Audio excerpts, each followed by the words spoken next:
With everyone in all the African states and countries. It's a great day to be having our third conference, full of energy from the 2 days before. Hello to the live audiences in Cape Town, in Mozambique, in Angola, in Cabo Verde, 2 auditoriums in Cabo Verde. I'm so proud of you. And in Manchester and in Lisbon. We are so happy to have you join us. Thank you to all the students who submitted requests to their professors to let them join the conference so that they could and have grades for it, which is great. So they're all going to be writing a report on what you say. So I hope you say great things today. We have great expectations. So this is day 3 of the ACA launch conference. The conference is to become a congress from next year.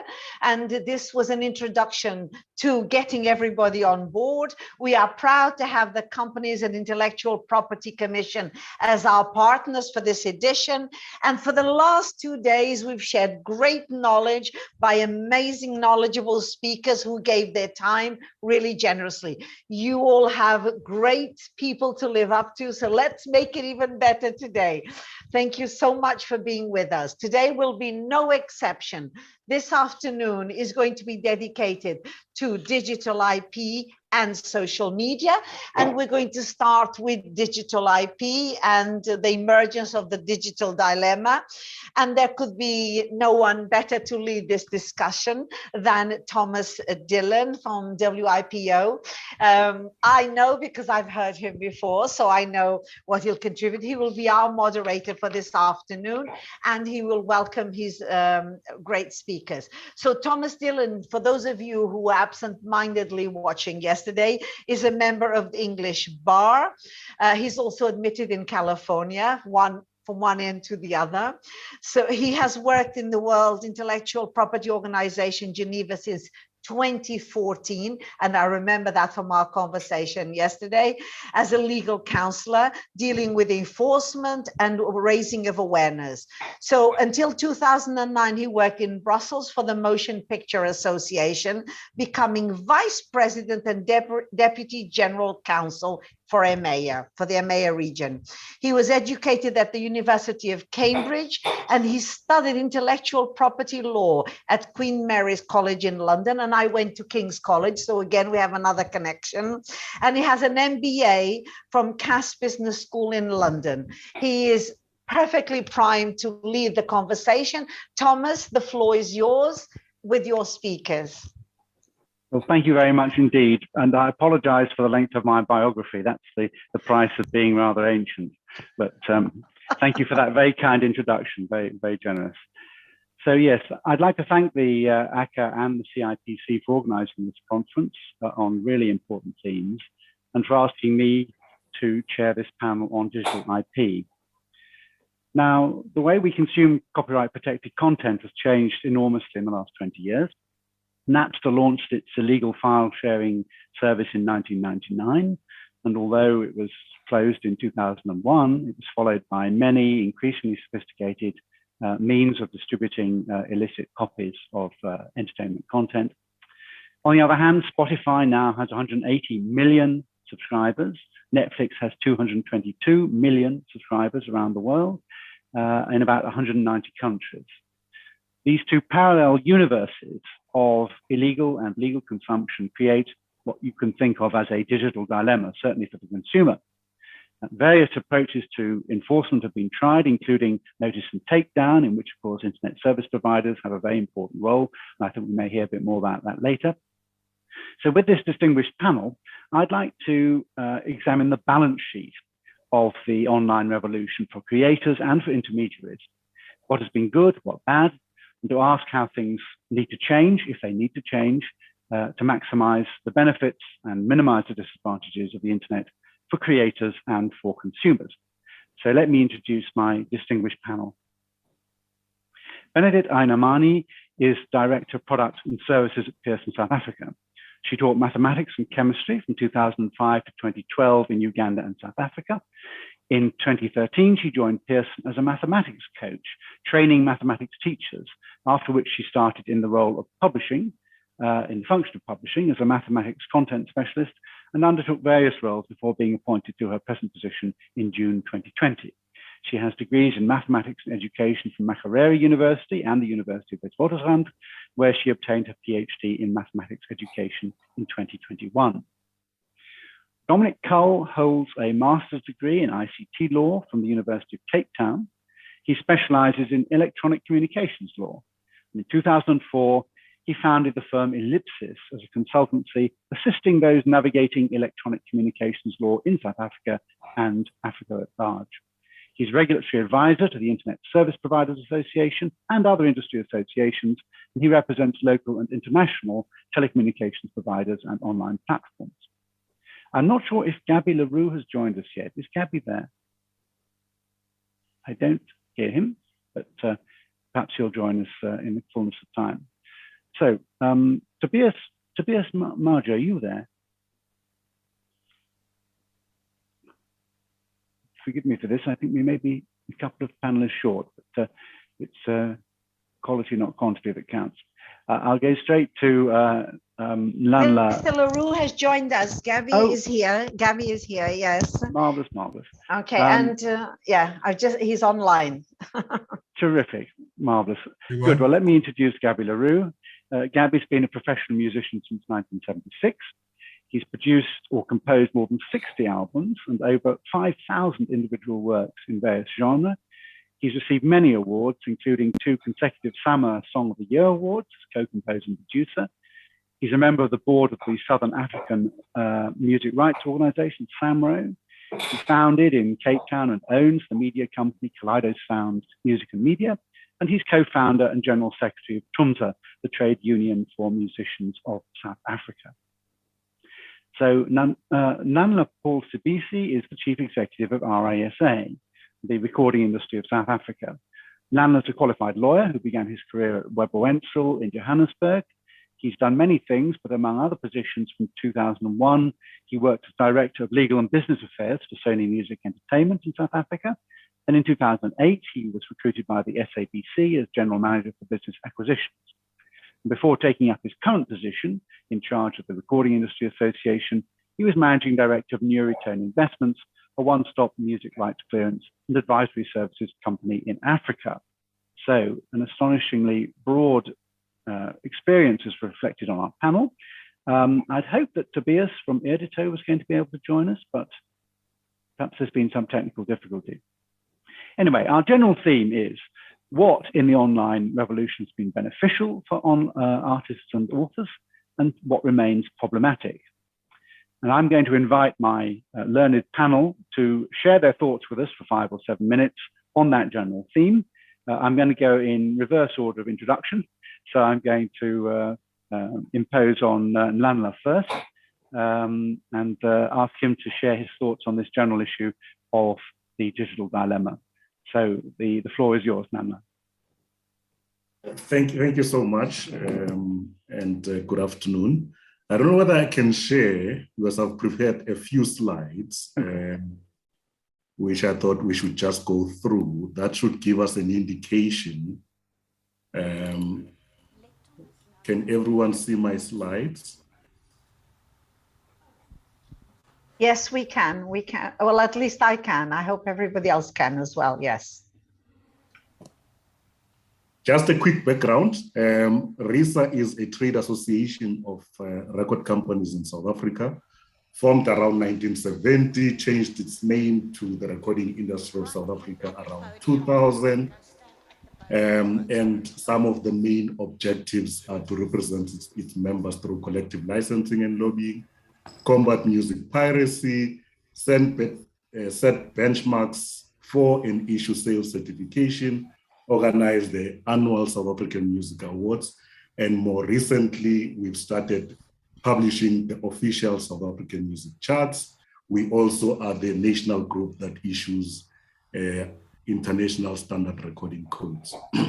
We represent approximately 2,000 independent record labels.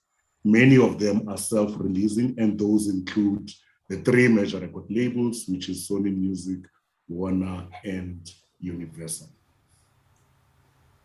If we look at the global outlook, IFPI published this last year.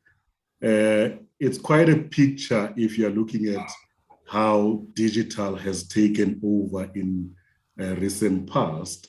If you look at 2001, for instance, when it was purely a physical market, the global industry was at 23.6 billion US dollars. Fast track to 2020, we are sitting at 21.6 billion dollars. And a lot of that is now driven by streaming. If we look at mid last year, there are signs that the industry is going to continue to grow. Certainly in the US, we saw a growth of about 27% in the middle of 2021. And I guess at the end of 2021, and I'm sure when we publish the global numbers in April, we would have surpassed the 23 billion mark, which we last achieved in 2001. If we look at the South African outlook, physical sale of CDs, etc., has dropped drastically. And I think the fall of about 66.6% was telling. And that, as you will see in the later slides, continues. On the other side, subscription streaming revenue grew by 20.6% in year 2020, which added about 64.29 million rands into the music market. But we also need to understand that all of these is based on just 3% of South Africans that are accessing these digital services. So the potential to grow is actually huge. And as data costs are reduced, one hopes that we'll see an even more increase in the penetration levels. If we look at 2021, these are the numbers that are going to be included in the April report. You can see that if you look at physical, for instance, in 2019, we're sitting at just under 65 million rands. We dropped in 2020 to 21 million rands. We've dropped even further at the end of 2021 to about 6.7 million. So physical sales are on a downward spiral. Digital revenue, on the other hand, continues to increase. If you look at 2019, we're at 405 million. 2020, we're at 495. We've just surpassed the $500 million mark at the end of 2021. So clearly there is an increase from a streaming revenue point of view. In fact, if you compare streaming revenue, it's sitting at 512, which means the balance are physical as well as other downloads, which incidentally are also on a downward spiral. If you look at downloads, which is download to own, that's on a decline.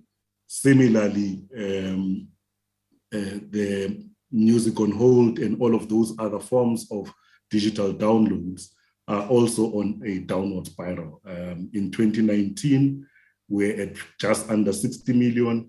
We are currently sitting at 21 million. So clearly, those other forms of music consumption are on a downward spiral, whereas streaming is on the increase. If we talk of piracy, for instance, we know that the availability of unlicensed music remains a huge issue for us in the music industry, with almost a third of people saying they use illegal or unlicensed methods to download and listen to music.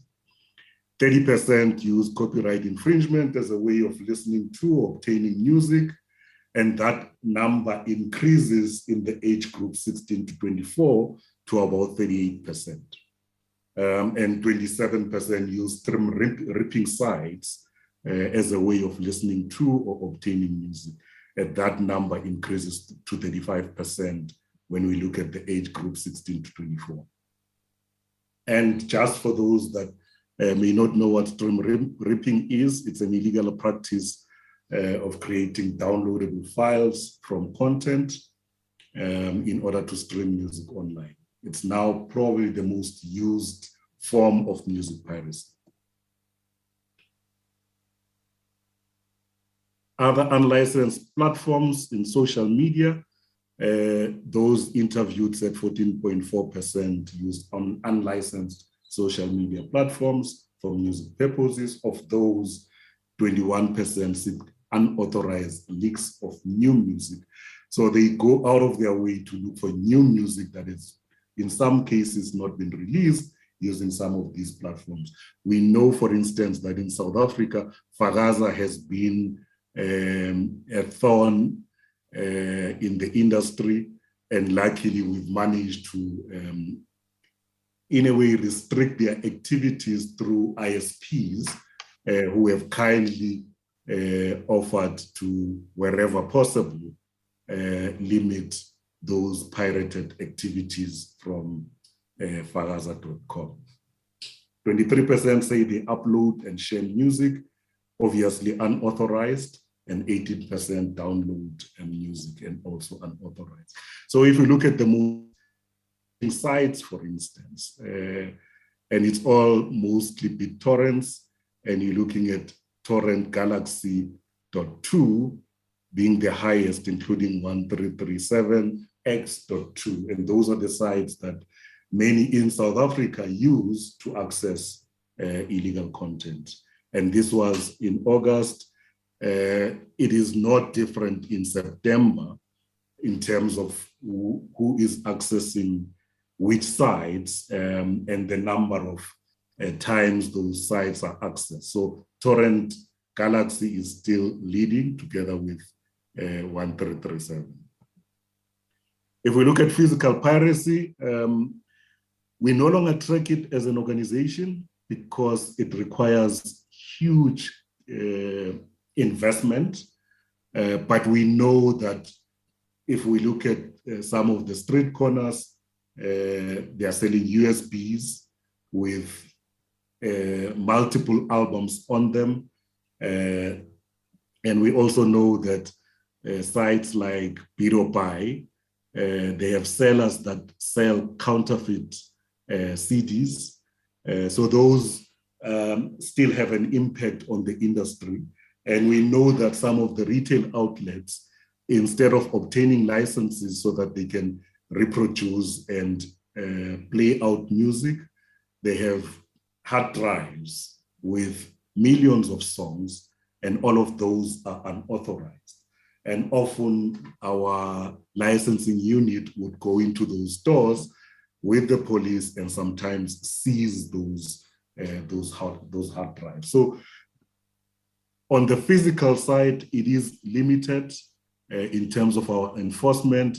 However, on the digital front, we have a dedicated resource that trawls the internet looking for illegal sites. And more often than not, we are able to take down some of those sites, but some of them tend to change URLs, and chasing them is always an issue. In terms of the growth of the industry, Data Breach estimates that by 2028, the industry will be sitting at about $88.88 billion US. Now, if this year, when we announce we are over $23 billion US, it means the projections are that we will triple that. I think in South Africa, that is likely to be driven by the needle of penetration moving from 3% into double digits, hopefully. And certainly if we have our government reduce the cost of data, we might see even more penetration in relation to those platforms that sell music. Just on a lighter side, on the South African Music Awards, just to show that music is still relevant and people are still releasing, we had about 1,335 entries, which is the highest we've ever received, coming from 1163 the year before. So people are still recording music, and they're entering the awards. What is interesting in this slide is how hip hop has come back into the South African industry. We know that it was for the last 2 years dominated by Amapiano, but clearly with 179 hip hop entries, it means hip hop is back on the South African music industry. But on the piracy side, as I said, it's still a thorn. It's still difficult to monitor some of them, especially physical piracy, which requires huge investment. But that fight, we continue to fight. I think I'll end there, Thomas. Thank you very much, Nanla. That was really fascinating. And you illustrate very well, I think, the heaven and hell of the music industry, and that the digital market is working very well, but the pirates are still rampant. Well, I'm very happy to see that our colleague Tobias Maja is on the stage in Cape Town, and allow me to say a couple of words by way of introduction. Tobias is a senior anti-piracy manager for Erdito in the satellite broadcasting world, and he has experience in banking, government, and broadcasting, dealing with business process improvement, project management, financial systems, and so forth, and of course, anti-piracy. During the last 10 years, his main activity has indeed been in relation to piracy. He has degrees, however, in information systems from the Universities of Pretoria and the Western Cape, and he has an MBA from the Management College of South Africa. Erdito is a fascinating and very important company involved in the security of audiovisual content in particular, as I understand it.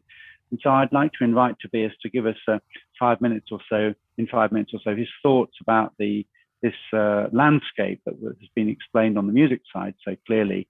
How is it on the audiovisual side, Tobias?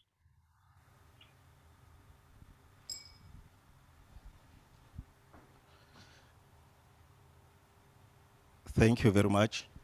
I'm on mute. Thank you very much to all the audiences from different parts of the world. I think, in short, when we deal with the broadcasting piracy, that's the speciality. It's like a big ocean where it doesn't have any borders. And with the changes in technology which are happening day by day, it changes the dynamics of how we operate. And with regards to that, you know, we used to do a lot of physical monitoring, physical piracy, following up on the people. But right now, we are no longer doing it like that because there is technology.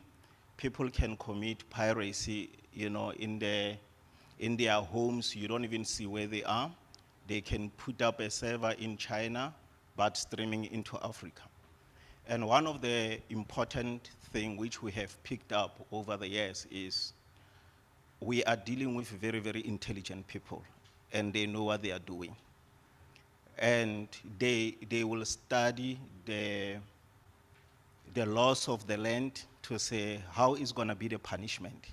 If I go operate in this country, my punishment maybe it will be too harsh, so I'll not operate into that country. So they study everything, they study patterns, and that's why we need unity amongst, you know, the enforcement. We need unity amongst the government, the regulatory bodies, so that we can fight these people. Because one thing about pirates, they've got a common goal. They will work together in order to share servers, as you can see from the slide from Nhlanhla, which he has put previously, where he showed the most streaming site. If you are able to switch off one of the streaming site or one of the URL, the other guys will open up a door for him to say, work with us until you are back in action. But if we can't do the same from our side, we cannot be able to fight those guys which are united. And when I look in the African landscape, we've got countries like Tanzania, where they've got the Pirate Association, where the pirates comes together, they will talk in how to pirate your content, and they will even go to court. They say, we need this type of information from you. So, which is a challenge because it shows you how bold they are, you know, where a person can just take all your trademarks, your patents, and put them there. And all of those things, I think, they take confidence of business down, where people, they don't want to invest, they don't want to make movies, they don't want to make music, they don't want to develop anything because you don't get anything out of it. So in life, we need to protect our content producers, everybody, the whole chain. I always give an example to say, if you look at how the content rights work, we will buy the contents maybe for soccer. After we buy them, we will need to recover our money. But if we don't buy them, soccer players will suffer, the production companies will suffer, everybody who is involved in the whole chain, you know, movie writers, whatever, all the people suffer in the chain. But because the people see the end product, they don't understand what's happening in the background. Thank you. Thank you very much indeed, Tobias. Yes, that's a fascinating anecdote about Tanzania. I didn't know that at all. Incredible. So let me turn now to Gabby LaRue. Gabby, we've been hearing this story from the side of the platforms in a way here, but what about the artist? What's his perspective, and what's yours? Right. Thank you so much to everyone, and thanks for the contributions so far. You know, I know some of the panelists very well, particularly Nhlanhla, and I go back some time. And I think he's given us a very nice perspective in terms of statistics from a business perspective or business point of view. On the part of artists, creatives, producers such as myself, you know, I've been in the industry now close on 46 years. And literally, I've seen it's been a journey of development of this amazing sector that we find ourselves in. And unfortunately, from our perspective as professional creative professionals in this industry, our last experience for the last decade and a half has been rather bleak, where, you know, one can make kind of a generalized statement to say that the value of music really, in real terms, has decreased. And in terms of the distribution models, it's seen a complete metamorphosis since particularly since around about 2006. To give you an indication, you know, in my business, my turnover in a period of 18 months between the beginning of 2006 and the 18 months after that, my annual turnover fell roughly by 75%. Now, if you speak to any business person in any business anywhere on the planet and you say, how would you deal with the 75% turnover drop in 18 months? Most of them would say to you, we've gone bankrupt. And I can assure you, most of us either went bankrupt or we turned very closely there. So for us, it's been a catharsis, and it's been also a challenge to reinvent ourselves, to diversify our business, our income streams, and to pay much more attention perhaps to streams that have always been available to us, but they've been sort of ticking over, and we've been relying on other more prevalent or more, you know, more two-hand ones. The digital distribution model obviously has brought with it massive discrepancies within the splits, who gets what, and who controls the revenue streams derived from a specific piece of IP or copyrighted work, whether it be mechanical or whether it just be, you know, on the creative side itself. I want to, at this stage, perhaps just give you a little bit of insight that I come from TUMSA, and I need to explain to you the reason for the existence of TUMSA. Together with this scenario and this distribution scenario, we also find ourselves in the untenable position of being regarded as informal. And in any society, the informal sector has absolutely no access to any social protection, you know, unemployment, your medical, your pension funds. All of those are just simply assumed that most creatives or most creative professionals are private contractors, and they somehow will skill themselves into business practice, financial, administrative skills, etc. But for the listeners and the viewers here, I want to put this premise and to challenge you to think of the, if we take the example of being an accountant, for instance, by far the minority of accountants are in private practice. Most of them are employed by corporates. There's a portion of them that would go on and say, now I'm in a position to start my own business. They would then, branch out and simply practice those very same financial and administrative skills that they would have acquired in the process of becoming an accountant, whether that be CA or management accountant or simple bookkeeping skills or whatever they may be. In the case of creatives, most creatives would really just like to get on with their creative skills. And to make the assumption that all of them must be obligated to acquire the business skills to survive in business, particularly taking the massive change in the distribution system as Nhlanhla just illustrated in the statistics and what I've also alluded to. That's really, it's not only a big challenge, it's virtually impossible. If you had to ask the average accountant, are you required to play a musical instrument? And they would laugh at you. So why should the opposite be an assumption? So the reason for TUMSA's existence was we realized that in order to step in and provide some kind of safety net for our professional musicians, obviously, we are only one subsector of the industry, and we specifically concentrate on music and anything music related, and we are there for individuals to join as individual members, not businesses. Now, we have we've got about 16 pillars that we built on. I can perhaps just share with you, please, Thomas, if you don't mind, reel me in time-wise, but if I can just share and quickly run through these, and then you'll get an idea of what we exist for, and then later on, perhaps I can start commenting on how we are experiencing it now. Would that be all right? Of course. Thank you. So we were founded in May 2018, and we have really 16 pillars that is kind of our raison d'être. I'm not sure about the pronunciation of that, but hopefully you know what I'm referring to. To provide a secure structure for all who are self-employed, regularly, directly, and dependent on music for at least 75% of their income. To demand full recognition as a legitimate trade union, and ensuring that South African labor law accommodates the rights of musician and music industry professionals. I'm not going to read the whole thing through, but just to give you a little taste.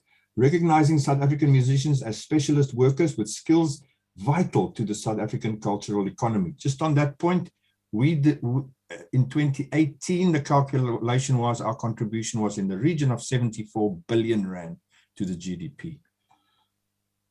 To recognize and acknowledge our South African culture and specifically our music. This is something that we feel very strongly about. It's a collective cultural brand that we believe has huge legs on the international market. We believe there's a huge appetite for South African cultural product out there, and that has hardly been tapped. To accept our responsibility as co-guardians of our South African collective culture, really that's just expanding on what I just said. To embrace technologies, very specifically, and I'd like to come back to this briefly, and then assisting our members in every possible way, the usual things that trade unions do, rights, protecting their rights, intervening on their behalf, etc. Assisting and intervening actively and vigilantly, working to secure a regulated live performance, recording session and broadcast environment. Just on that, if you consider that the rights have become, the lines between rights management have become so blurred. Who owns what? In an advertising environment such as YouTube, who gets what split of that revenue that's generated, etc. And I'll bring that back to the piracy environment a little bit later. And then seeking good relationships with collecting societies. Why would we want to fight with them constantly? If they're doing their job correctly, we would like to have good relationships with them so that we can maximize our revenue share there. To operate as an independent organization with principles of good governance, etc. Identifying and pursuing opportunities for cooperation and forming alliances with anybody who we have a common interest with. Then to resist and guard against economic and cultural domination by any other country. I can carry on all day just simply on how America, with their power over international media, dominates our sector in every aspect. And it's the one country who's actively involved, willingly or unwillingly, in transferring its culture onto other cultures throughout the world. That's why our kids, our little kids, all when they start speaking English, most of them these days sound like quasi-Americans. Hey, yo, what's up? And, you know, that's the type of thing. We're losing our identity, and then we're losing the value of our cultural product. To be governed and guided by the democratic and legitimate will of our membership. We're also aware of commercial and retail advertising. Advertisers would much rather run an ad in South Africa with a James Brown soundtrack than a Brenda Fassie soundtrack. Why is that still so? So these are the type of things. And then to obviously identify with circumstances of other workers around the world and in South Africa. And we are loosely affiliated with COSATU, and they've been extremely supportive. I'll just park it there for now, Thomas, and I'm hoping you're going to come back to me at some stage. Thank you. Well, that's terrific. Thank you very much, Gabby. But before we move on to our next speaker, perhaps you could just say a little bit about the piracy aspect and how that impacts the artist. Right. So, you know, I remember the days where we would see images of our piracy enforcement agencies with bulldozers and big piles of CDs and cassettes being crushed and bulldozed and set on fire and obliterated. Those days are gone. These days, you'd be much better off using a CD as a tea, as a tea coaster. We couldn't give CDs and cassettes away now if we tried, and that's even right in the Kasi. Our product is now available virtually, in an unscathed first generational format for anyone to have access to it anytime, anywhere in the world, and to share it with whoever they like.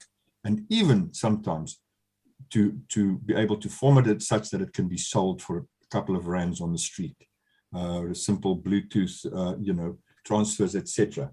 So it would be interesting for your viewers to know as well. Just when I was preparing for this earlier today, I had some other meetings, but I made a little bit of time and I went to YouTube and I thought, I'm going to just pick one track.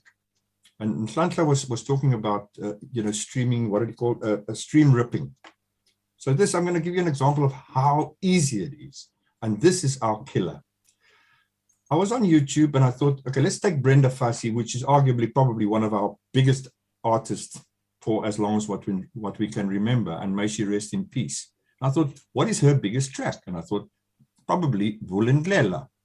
And I thought, let me see how long it takes me to download Vulindlela off YouTube. Mind you, who has apparently the most sophisticated, copyright tracking system on the planet. Let's see how easy it is for me to pirate that. And I'm happy to say, I'm very unhappy, but I can share with you, it took me exactly 23 seconds to download Brenda Fassie's most popular track from YouTube onto my computer in a beautiful production, ready to go. So if that's the basics that we're talking about, this is not a matter of, reproducing CDs in high volumes. You don't need any infrastructure for that. All you need is an internet connection. And that, gentlemen and ladies, is our biggest dilemma right now.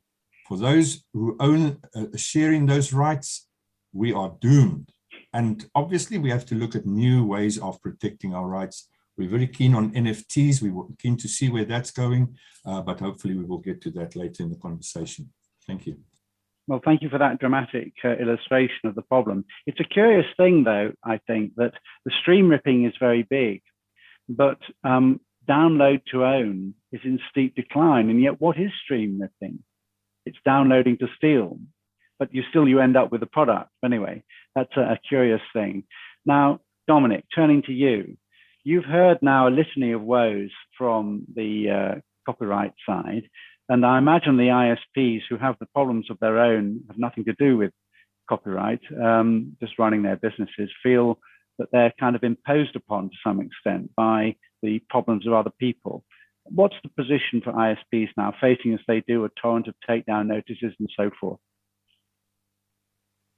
Thank you, Thomas. So locally, I wouldn't characterize it like that. I think internationally, we've seen those battles take place in Australia, in France, around the world. The three strikes rules, which was essentially, we would perceive as copyright holders and other intellectual rights, property rights holders, making their problems ours, to use the vernacular.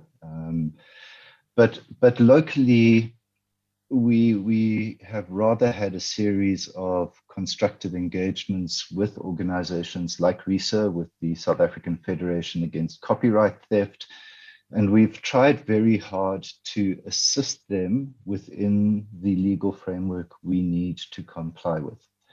And in your introduction, you alluded to other concerns. And, narrowly, everyone on this call, probably aside from me, is concerned with copyright law and copyright protection. I'm concerned with advising intermediaries, internet access and service providers who are required to, yes, ensure that intellectual property rights are respected, but they're also required to comply with legislation around interception and monitoring of communications. They're required to comply with the Protection of Personal Information Act, the Cybercrimes Act, the Electronic Communications, et cetera, et cetera. So there's a broad range of legislation which applies and within which we have to put this IP protection issue into that context. Which is not to say that we sit on our hands and do nothing. So one of the things that South Africa has got right is an effective takedown notice system, which is set out in Section 77 of the Electronic Communications and Transactions Act, the ECT Act. And that offers anyone who feels that their rights have been infringed, and within this context, their IP rights have been infringed, an expeditious and inexpensive remedy to at least stop that ongoing harm, which is so often the killer. So in terms of Section 77, if you know there is content hosted locally in South Africa, it's hosted by an ISPA member, which is all of the big ISPs from Telkom, Vodacom, down to the small ones. We have a process which is available on the ISPA site, which is notified to the public on all of our members' sites, which then allows you to take 5 minutes to enter your personal details, to identify the right which you believe has been infringed, and to identify the location of that infringement, and lastly, to make a statement that you are acting in good faith. And we, in previous engagements with RISA and SAFACT, we've developed bespoke models of that takedown notice system to suit those organizations, with limited success perhaps. But what I really wanted to just highlight is there has been a trend since 2010 in the growing number of IP-related takedowns. So if I go to 2021, which is the latest set of figures, there were a total of 758 takedowns lodged with ISPA. 403 of those were rejected as being invalid or targeting a non-ISPA member or not meeting the requirements of the Act, which left 355. 154 of those related to infringing use of copyright, another 35 to infringement of trademarks, and another 2 to infringing domain names. And just really to raise awareness amongst people locally in South Africa that the net result of those 154 use of copyrights was 154 takedowns effected within 36 to 48 hours of the takedown notice being lodged with ISPA at no cost whatsoever to the copyright holder. So we're on a bit of a mission to try and raise awareness, because we still believe that lawyers are running off to court to seek other remedies. when we actually have something which is accessible to anyone. So anyone who's affected on this call could literally in the next 5 minutes and at no expense lodge a takedown with ISPA. If it is a valid takedown with a valid concern, 98.5% of those takedowns are effected within 36 to 48 hours. So it's not perfect. We understand the dilemma. We understand the space. You know, the ISPs, the larger ones in South Africa, as with their counterparts around the world, are trying to embrace their own content players. So now they're seeing the problem from the other side and getting their fingers burnt quite dramatically, to be honest. We also know that we have policy in South Africa being developed around audio and audiovisual content, which is going to dramatically change the landscape here. And they're going to try and bring the big social media video sharing platform services like YouTube and TikTok into a local licensing, or let's say drag them kicking and screaming into a local licensing obligation, which should hopefully, when that's finalized towards probably the middle of next year, will also be of some assistance in resolving that litany of woe which you refer to. And Thomas, I'll leave it there. Well, thank you very much. It's good to hear that at the South African, in the South African context, at least, there are profitable conversations that are taking place between the two industries. So let me turn to Bernadette. Bernadette, when piracy really took off online, it seemed first of all to be a problem for music, and then film rapidly became one of the key sort of victim areas. What I've noticed in the recent years is that books, including audio books, are increasingly pirated, and it's I think quite a concern. Does Pearson have a perspective on that? And please share your thoughts. Thank you, Thomas. To start, I think I'll start with some of the benefits that come with the online revolution in the publishing world. So if we look at the negatives, we might as well say, let's stop with the online and go back to our traditional ways, but we need to look at the benefits that come with this whole revolution. And it's quite a lot in the publishing world. When you look at the easy and quick access that the online platforms give to authoring, some of the things like access to online digital tools when you're authoring, so that it becomes an easier process than those days when authors had to sit and write or work offline and not be able to engage with some online accessibility to certain things that can help with the authoring process. Then we also see a quicker process of getting feedback through collaboration. So you're busy writing, at least you don't have to be in a secluded place. If you need feedback from expert people, you can easily send through some cloud-based platforms and things like that. And then we see that the authoring process in the publishing world, especially around academics and all the other things, becomes easier because of the online revolution that we see. Then we also see the creative ways of presenting the content because of the online revolution. Like you can use virtual reality, you can use different things that you can use to make the content alive. But of course, that comes with all its other aspects. Then we have the assessments that have become popular, which need you to be online in order for you to access the artificial intelligence capabilities that we see in the publishing world. So there's quite a lot of things that come in the benefits perspective. But now looking at the problematic ones, I think the starting point would be the platforms. And I would start from the awareness of what platforms to use, because the moment you go online as an author, you might even expose your content to people that will pirate it before you publish it. So you're not able to go out there and say, listen, that was my content, I was just sharing it with someone, and then it's already published. You cannot convince anyone. And I know many authors have been in those spaces where they end up giving away their hard work because they did not know that the platform was not secure, or they were going through a platform and they just put content to check for grammars and then it's taken. So there's that perspective, which is quite sad. And then very easy access to sharing content. Let's say you have an ebook. It's easy for you to just take a screenshot and share it all over the world on the different social media platforms. So you don't have to actually print it out and do anything. You just share screenshots of content that is not your own and that you bought, but you end up distributing it so easily. In a few seconds, it will be all over the world and the content is out there. And then I think there's too much information online that the authors that publish online end up having unnecessary competition.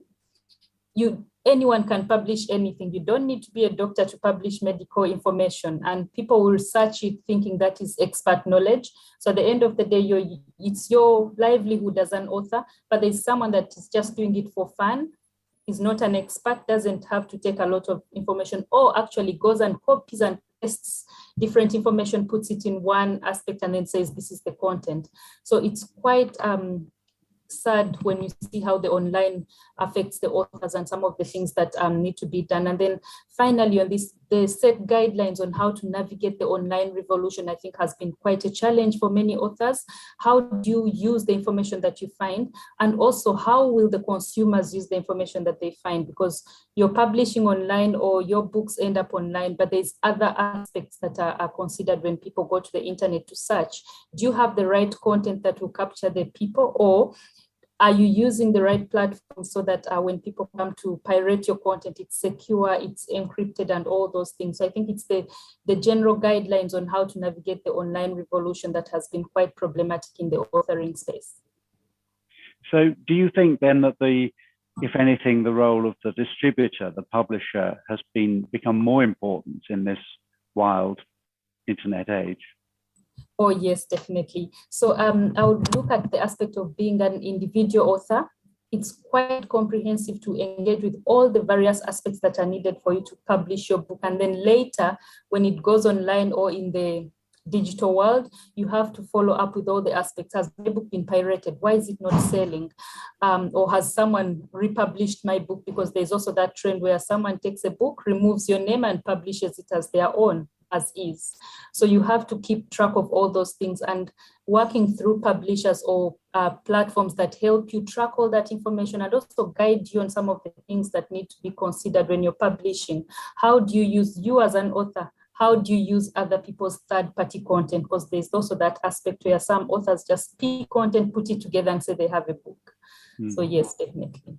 Yes, very difficult. I'd like to go back to Tobias, if I may, and ask you, Tobias, to say a little bit more about what, at the technological level, you're able to do to tackle this problem of international piracy. So you can't arrest or sue anybody in South Africa because all the infrastructure and the people are outside, or outside Africa, they may be anywhere. What you actually, very briefly, can you explain technically what you're able to do at Erdito to try and tackle that? Okay, we've got different technologies which we use actually when coming to the content. When we receive anything like video, we've got what we call watermarking. You might not see it with your eyes, you might not do whatever, but we've got the system to run to check where the content comes from. If the content is on YouTube or wherever, because somebody maybe in the US, like Game of Thrones, might have the same content. If it doesn't have our logos, we are gonna take the whole video and run the stream and check where it originates from.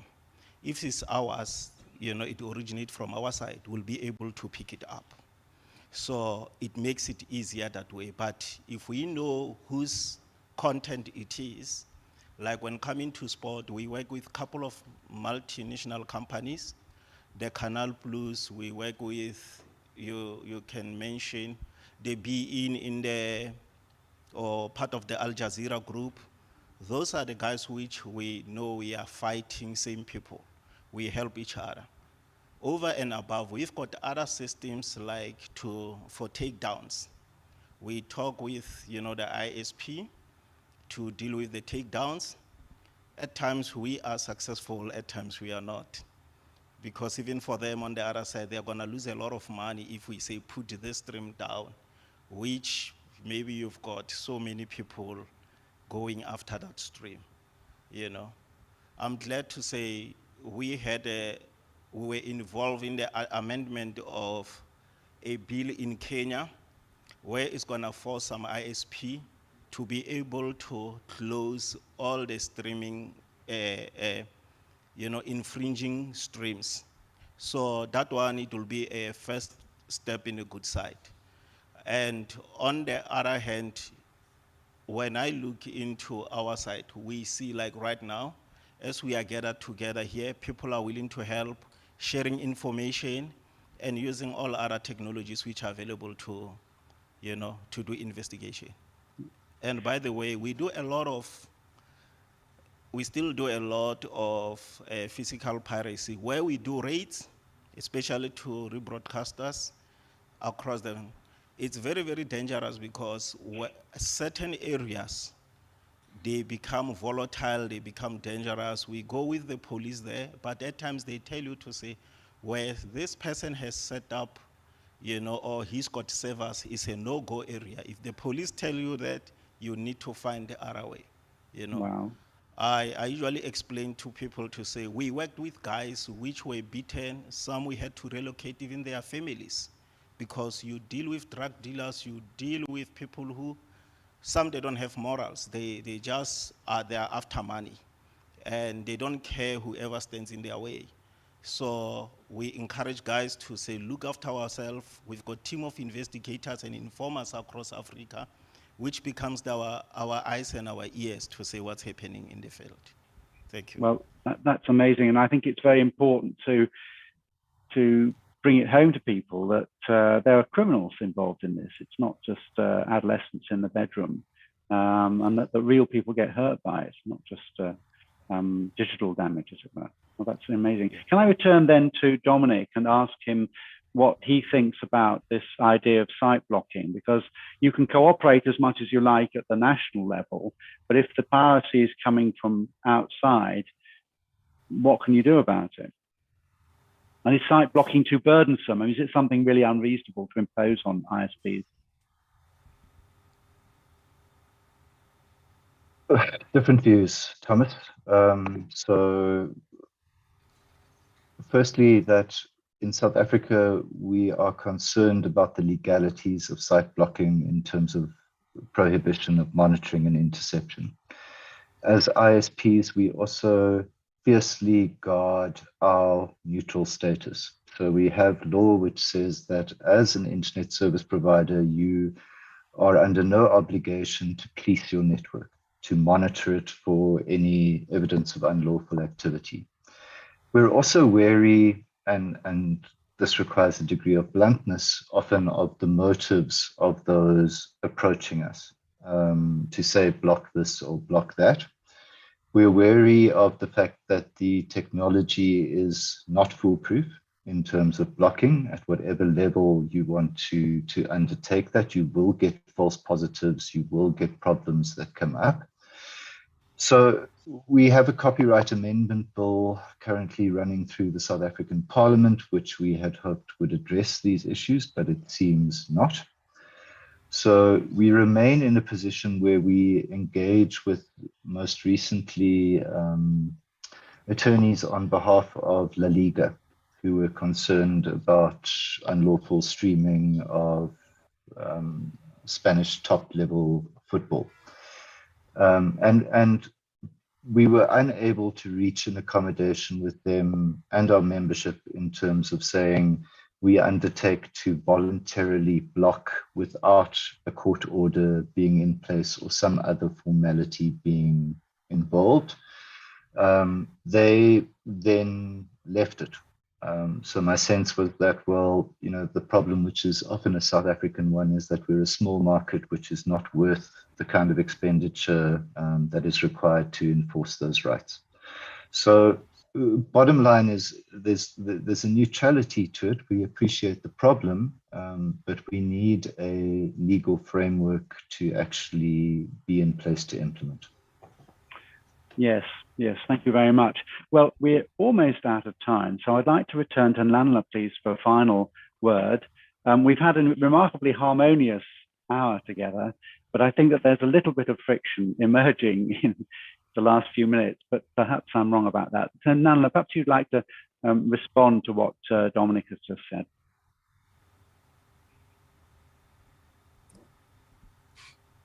I guess it's one of those difficult things, Thomas. from where we sit, would explore every possible angle to try and ensure that illegal content online is stopped. I know that our team, which includes Pierre, does engage with ISP or ISPA from time to time on issues relating to illegal content online. And often, as Dominic said, we do find reception. And in fact, we had started saying to them, let's perhaps have regular interaction on these issues. And where we need your assistance, would very much like to engage rather than go the legal route, because it becomes quite expensive, especially for a not-for-profit company like RISA. So I think there is always that door open with them.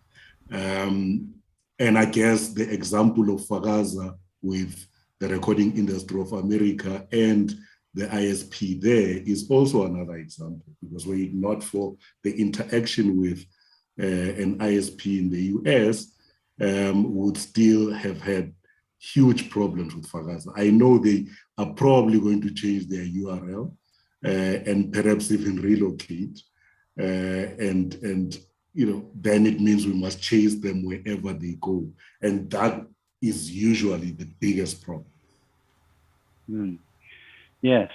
Well, I apologize to the other members of the panel that we've run out of time.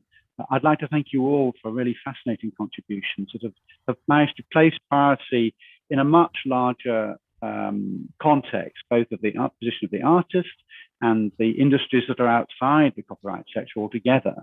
But we know from Bernadette that the role of the publisher is still absolutely crucial. And that's, I think, a theme that means that people have to keep talking. Anyway, I've gone over by 2 minutes. I apologize very much, but thank you again. And that's the end of this panel. How efficient, 2 minutes, wow.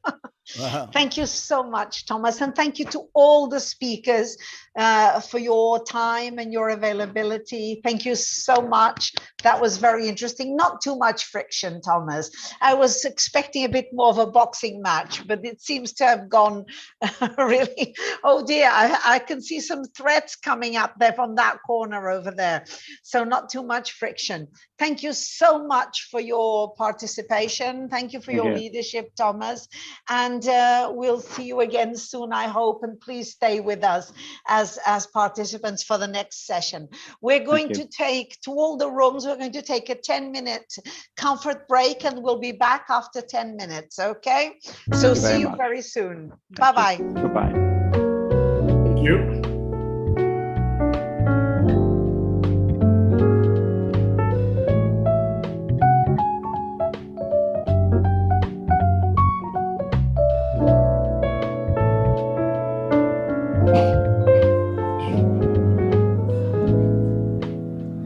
Did everybody submit their tests?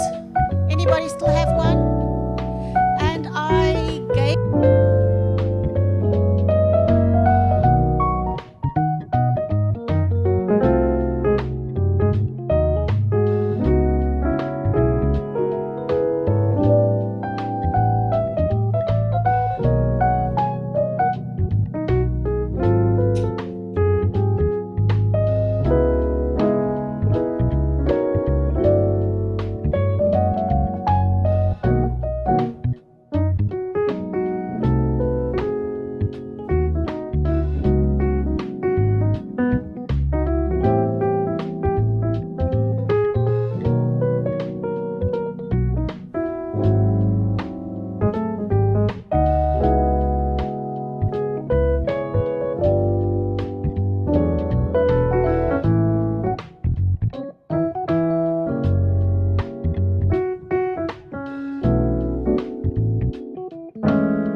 afternoon. Hello, Hello, Maureen. Hello, Connie. How are you? Fine. We'll be back soon. Okay, must I leave for now? No. Stay there. You're very welcome. No. We're just waiting for them to come in from their coffee break. Okay. Linda, Yes, Graham. just wanted to ask, where are the other audiences today? Is there Cape Verde? Let me just tell you, because I have it written down. Today we have an additional room in Cabo Verde because the Musicians Association had a lot of requests, so the musicians have flooded into another auditorium. So today we have Angola. We have the highest audience we've had over the 3 days, the highest audience today. Hello, Amanda. We have Angola, Mozambique, Cabo Verde in 2 different auditoriums, and we have Manchester and we have Lisbon. So. Tudo bem. Tudo bem. So are we back? Are we officially back, Amanda? I can see you on stage. You are joined, but you are upside down. I'm upside down. So please tell me when the audience is ready in Cape Town so that we can start. Jared, can you show a screenshot of the room a bit in between? Okay. Okay, so shall we go? Yes? Ready? Yes, good. So, and again, as I didn't mention, Cape Town is also live, okay? Right. Will Linda start when we're ready to begin? Okay. Everybody in, just close the doors.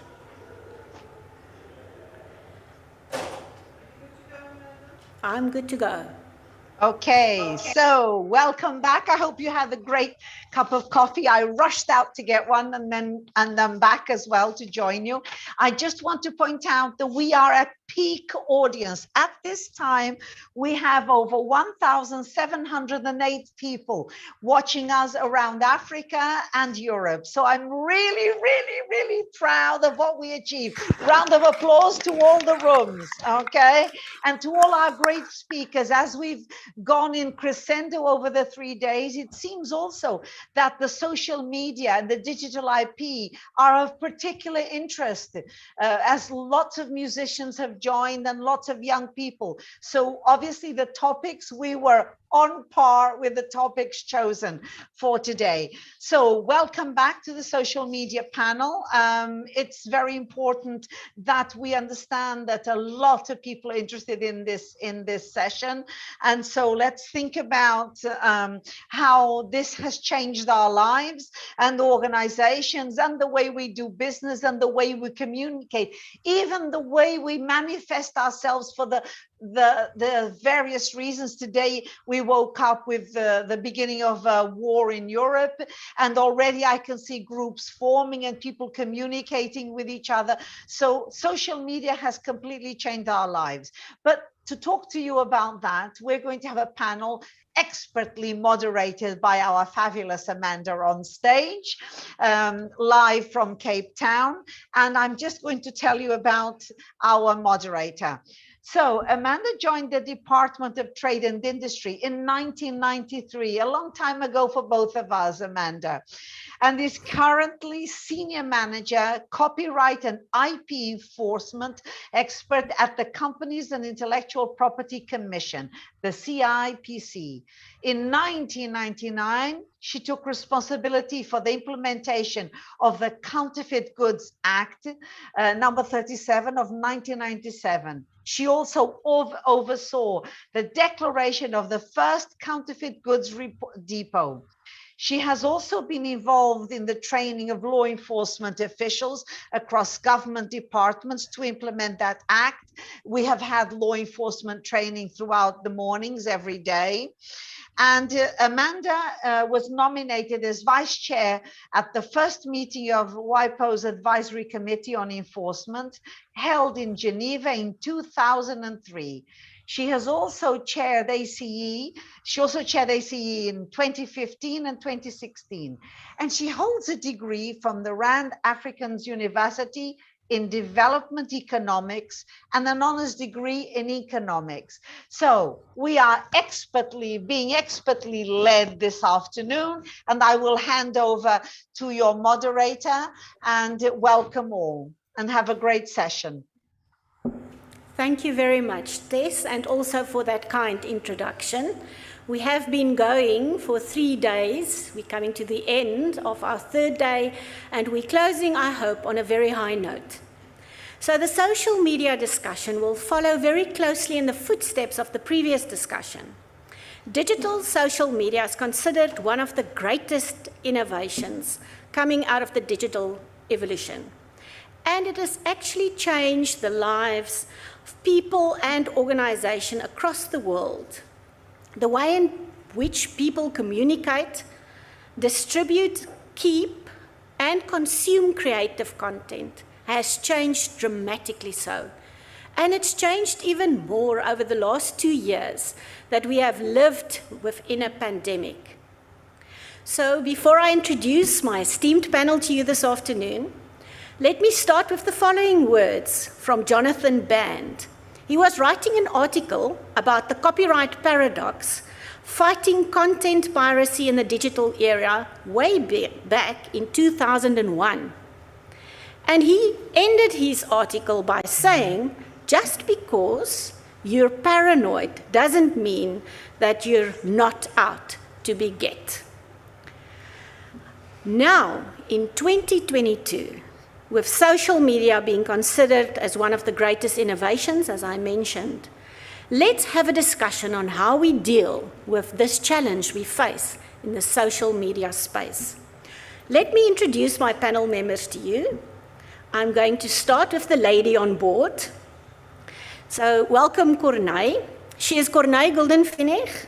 She's currently a practicing attorney, and she's been involved in law and legal enforcement for many, many years. She started her career at Spoor & Fisher Attorneys under the mentorship of the copyright guru, Dr. Owen Dean, so she definitely learned from the best. She has an LLM degree with majoring in intellectual property rights. Welcome, Corneille, and if you can describe yourself in just 2 words, what would you say? Oh, no problem. Let's move to Daniel then. Daniel Greenberg, welcome Daniel. Daniel is a South African attorney, currently also a UK solicitor, and he has over 24 years of experience in intellectual property law. You were also introduced to Daniel yesterday when him and Vanessa gave an overview of IP enforcement on the African continent. Currently, Daniel is a manager at LexSynergy, and he looks after the digital assets for brand owners and law firms. And his functions includes monitoring and enforcing of IP rights online. Daniel has contributed greatly to articles on intellectual property, and he brings a wealth of experience to our panel discussion this afternoon. Daniel, please describe yourself in only 2 words. A crazy lawyer that loves the internet. Well done, Daniel. Let me introduce my last panel member before we start this discussion. Dr. Graham Gilfillan. So Graham and I have been working together for many years. I think it's been over 20 years. So Graham is a multi-jurisdictional copyright lawyer and a forensic expert, currently based in Johannesburg, South Africa, at a boutique copyright and business affairs chamber called NISA Global Entertainment. He also studied at King's College, Linda, so you've got another alma mater.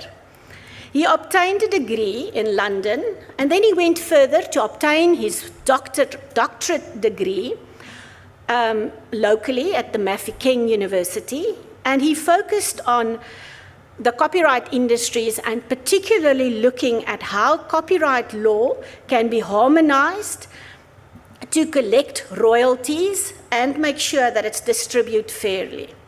And his list goes on and on. So if Corneille is not back online, not back, she back online. Can you hear me? Yes, Corneille, let me just finish with Graham's introduction and then we'll come back to you. So Dr. Gilfillan, Please describe yourself in 2 words. Okay. Multi-jurisdictional copyright lawyer. 3 words, Very sorry. professional.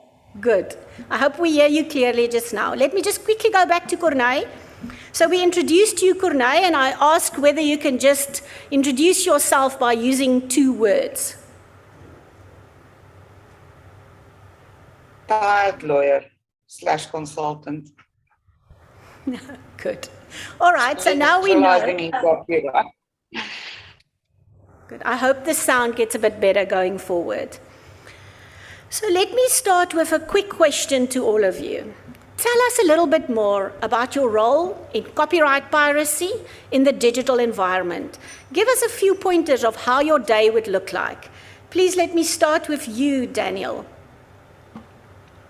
Thank you for that introduction, firstly, and thank you for all the attendees and for this opportunity. Well, basically, the job that I'm involved in is the online enforcement of intellectual property rights for brand owners. We also work with a lot of law firms. So what it does involve is taking a lot of infringements down from social media, which includes LinkedIn, Instagram, dealing with issues originating from WhatsApp. And our job is to take down these infringements as quickly as possible. What we found over the past, say, 2 years, that the amount of infringements have increased.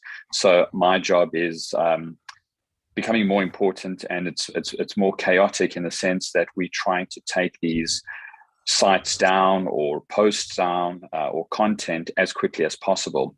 And we try and fight the battles for our clients, which in some cases we win, other times it takes a bit longer, but we aim to get it down. But what is difficult in our job is getting the parties involved to cooperate.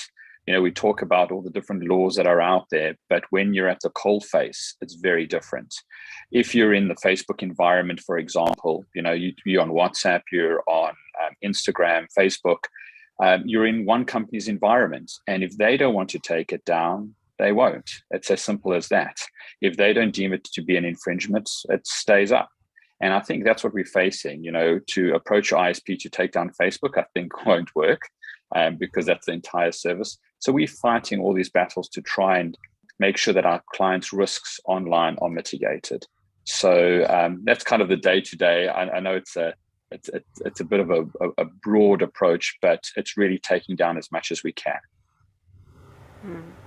Thank you, Daniel. Graham, tell us a little bit more about your exact role in this space. Okay. My day is filled with all manner of relationships in the copyright industries, in particular chains of title and royalty supply chains, structuring them, advising on them, describing them, mediating them, and investigating and auditing them, which when the auditing also speaks to valuation. And this is in every copyright law regime across the world. It's not my job to know other laws, it's my job to know a single law called copyright law and to deal with that law in any jurisdiction. So I could be in 5 or 6 jurisdictions in a day across the world. And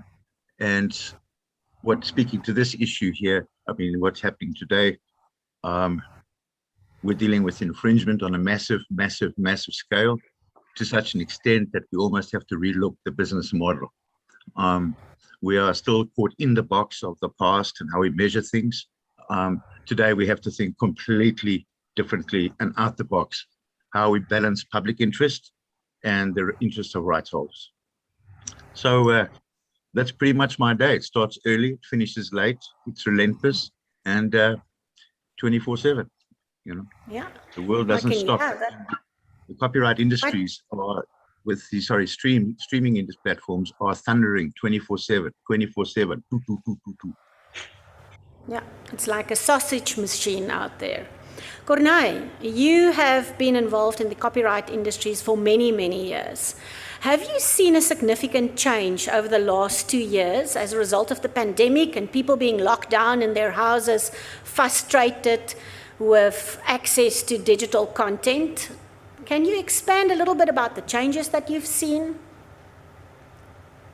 Amanda, definitely. I've been involved in the copyright enforcement industry, both civilly and criminally, for the past over 25 years at Spoor & Fisher, Ster-Kinekor Prime Media, and SAFAC. And we basically, like Graham said, we need to get out of the old way to do things. It was hard goods that was a huge problem many years ago. I suppose in certain industries it's still a problem, but with the pandemic and with the accessibility and technology changes and developments and social media platforms that's just popping up, people share. They got the need to share. They find content, not sure where they find the perfect quality content, but they share.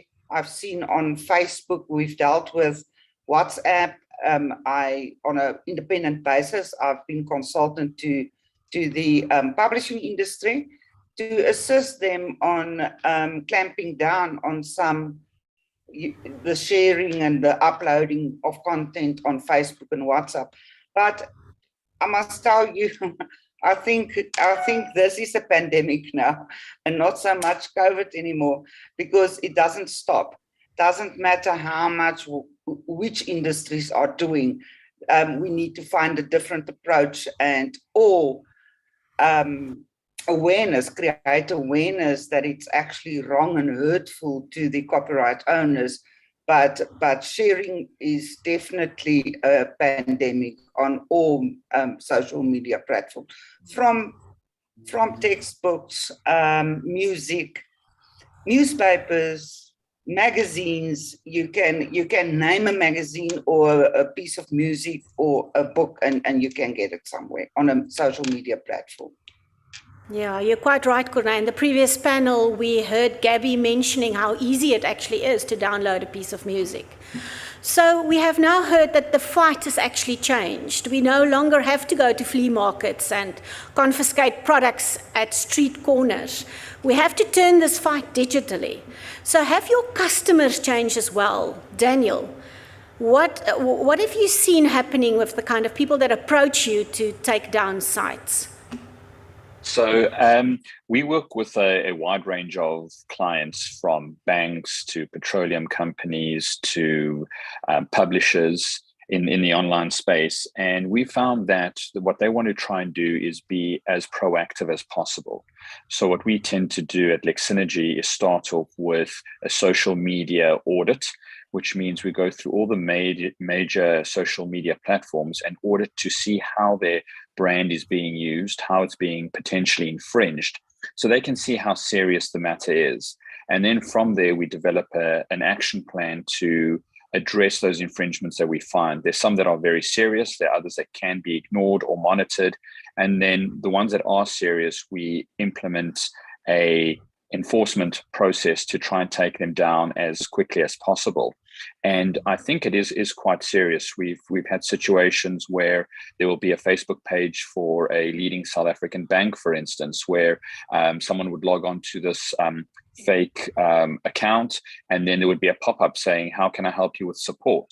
So then someone goes in there and starts chatting to the person, because it's so easy, and giving their bank account details, which obviously leads to them phishing, getting the information and defrauding the people. We've also had instances, for instance, on LinkedIn, where there's been fake job postings where people have actually posted in their passports and have received fake visas in return. And this passport went back and forth via the postal service. Each time they had to pay themselves to the fraudster, and eventually they pitch up at the job and they say, well, there's no job for you. So the online space does kind of fall into the real world, and it does affect people. So the clients want to be proactive, because if you are a customer and engaging with an online business, you want to know that they're doing their very best to protect their brands. Now, they can't remove everything. There, like you said, there's a kind of a sausage machine thing where you take one down, another one appears. But you have to be seen to be taking it down. You have to be proactive, and you have to be in the space. A lot of companies say, do you know what? If we know about it, we'll have to deal with it. So let's rather not deal with the issue. So I think it's really the clients that aren't engaging with people like ourselves need to do so, because they need to be aware that they have to take action, and there's a responsibility towards their client base and the public at large. So what you're saying, Daniel, is that social media policy should be a discussion point on every board's agenda item for their board meetings? Definitely. I think it's an absolute requirement. It's almost, I would go so far as to say it's a dereliction of duties not to have a social media policy. I think for too long, and we also work in the domain name space, recovering domains, and I think domains and social media are intertwined. And if a policy isn't put in place, it does lead to a lot of issues. You need systems, you need people to be aware of the issues. And for too long, companies, I think, have seen social media as, my marketing managers handling it, or IT's handling our domain names. It's not something that needs to be dealt with at a board level, but it does, because it is a form of engagement. And it can have serious consequences. You could have social media spreading rumors, and it could affect your share price. It could, we've had situations where CEOs' profiles have been copied on Instagram, and they could post a few comments, and how could that affect the business? Then, it just has a kind of a ripple effect. And I think it's very important to have a social media policy in place. Not just being responsive to social media when someone queries on your account, but rather what happens when someone infringes upon your business or tries to dilute your brand or commit fraud. Yeah, I would fully agree, and I think we have to urge companies to have these policies in place. It is, however, for musicians, that's usually a one-man show, difficult to understand the advertising and marketing spaces. They just want to churn out music. So, Graham, tell me, would a musician have a social media policy, and is it something that you advise them on? Oh, I wanted to input some more on what Daniel was saying, but okay, some other stuff there. The idea of a musician having a social media policy for themselves is like, doesn't happen, doesn't. What musicians would be wise to do, and any creator, whether they're anywhere in the copyright industries who creates, they'd be wise to read the social media policies, terms and conditions, and the privacy. So once you know the rules, now creators are notoriously bad at reading rules, but if you understand the rules there, at least you know what you're in for. But I would take social media from a complete another perspective here, just giving your audience, particularly in Cape Town. And there's the brand perspective, but then there's another big hole, which is called the social media of employees. This is possibly the biggest threat facing counterfeiting. And when I say counterfeiting, we look at us where we have a borderless world. We don't have borders anymore. We just have these internet things flying around, and we have content flying around, and then we have content being monetized. So possibly the most important thing that the board would look at is, what is the social media policy that has affects employees? It's actually part of the employment agreement. And if you're working in law enforcement, actually, if you're working at Cape Town Harbour or at OR Tambo, you're part of the National Key Points Act, which means you're a step away from the Official Secrecy Act.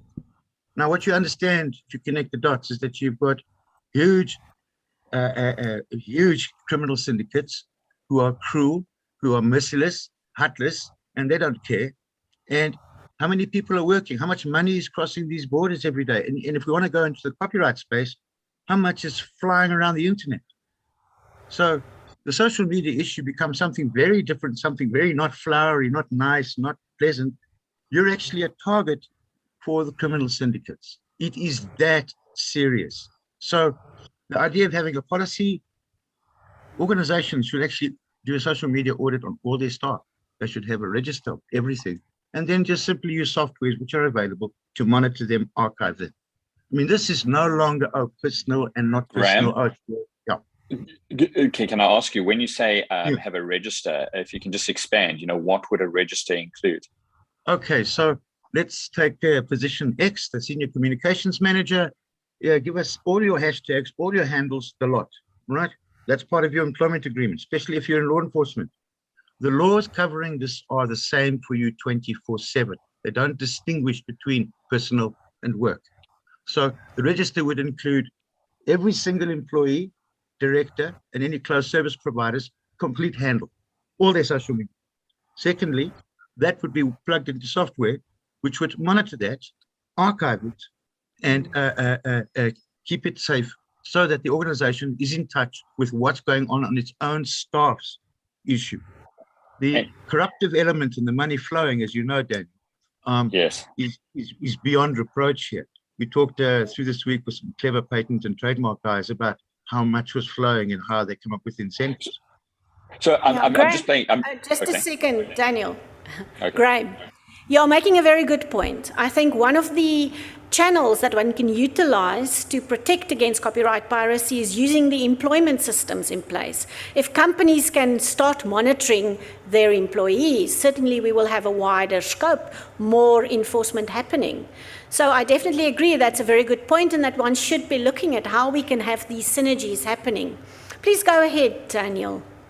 I think monitoring employees. I think it does touch on a few obviously legal issues when it comes to privacy. If you have 1,000 employees and they give you their social media handles and then they post something and it's an opinion-based post, that could have some sort of ramifications. I think what should happen rather is that staff are educated on how you use social media rather than the employer dictating and overseeing what a person is doing in their, say, private space. If they're posting relating comments relating to the business, that's one thing that should be monitored. But I do think there's a division where privacy comes into it, and it is a very sensitive area when it comes to social media. But I think many people don't understand what social media is, and because it's so easy to distribute content, they think it's allowed. So for instance, at school, if you copied something and put it on copied an article and handed it in, you would be punished by your teacher for plagiarism. But we get so used to it that, you get an image on WhatsApp, you just forward it to someone else, and no one really understands what intellectual property is, how potentially artists are suffering if you're not contributing to their revenue stream or royalties by listening to their music or reading their books. And I think it comes down to education at a school level and at a university level. When I studied law, I think we went to the same university, the Rand Afrikaans University, many moons ago.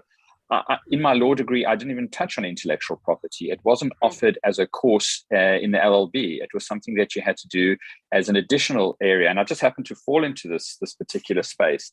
So sorry, I Daniel, do think... Daniel, yes. Daniel, sorry, just to not leave your point about privacy for a second, if I could interrupt. Yeah, Amanda, yes. Is that okay? I want to clarify a single point here. When we are talking to law enforcement, which is the audience that we have, and you are subject to things like Official Secrets Act, or you're working for the Standard Bank or one of the banks, you have rules burned in your employment agreement as to what you can do and what you can't do. It's simply put, if you look at what each employee of every single customs and excise unit in this country, what the value on their head is for these big criminal syndicates. And it's all about blackmail.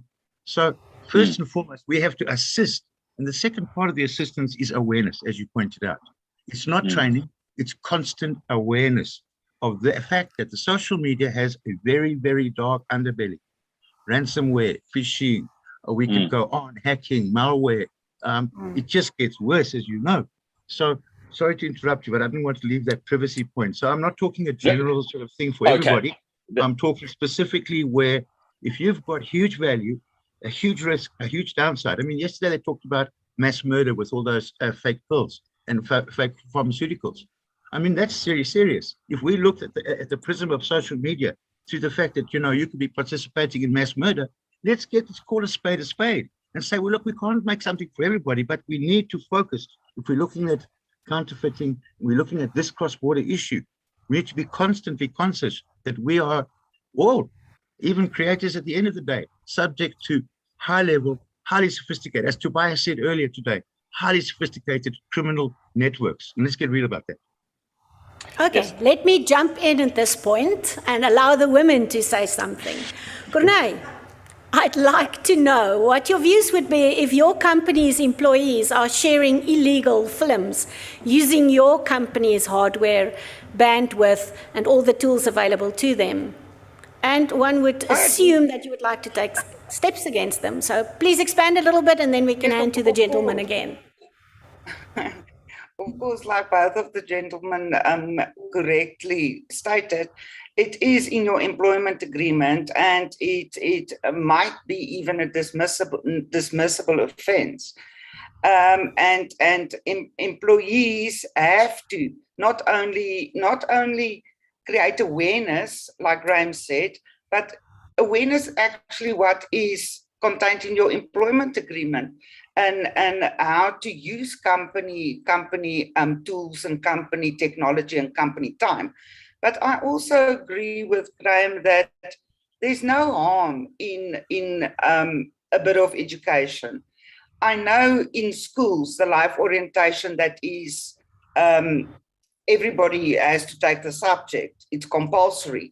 They can work in a bit of copyright respect of IP, or just teach the children in high school every year a bit more what copyright and what IP rights are, because it's a foreign part of the law. No one wants to take it. No one wants to space in it. It's just a foreign concept, and that we need to make it a more common, a more I don't know what, I don't have words for it. People must speak about it more. People must know about it more. And then I think they'll be in a position when someone sends you books and things on your Facebook page without you asking, to tell those people off or to block them. But at the moment, people are just ignoring it.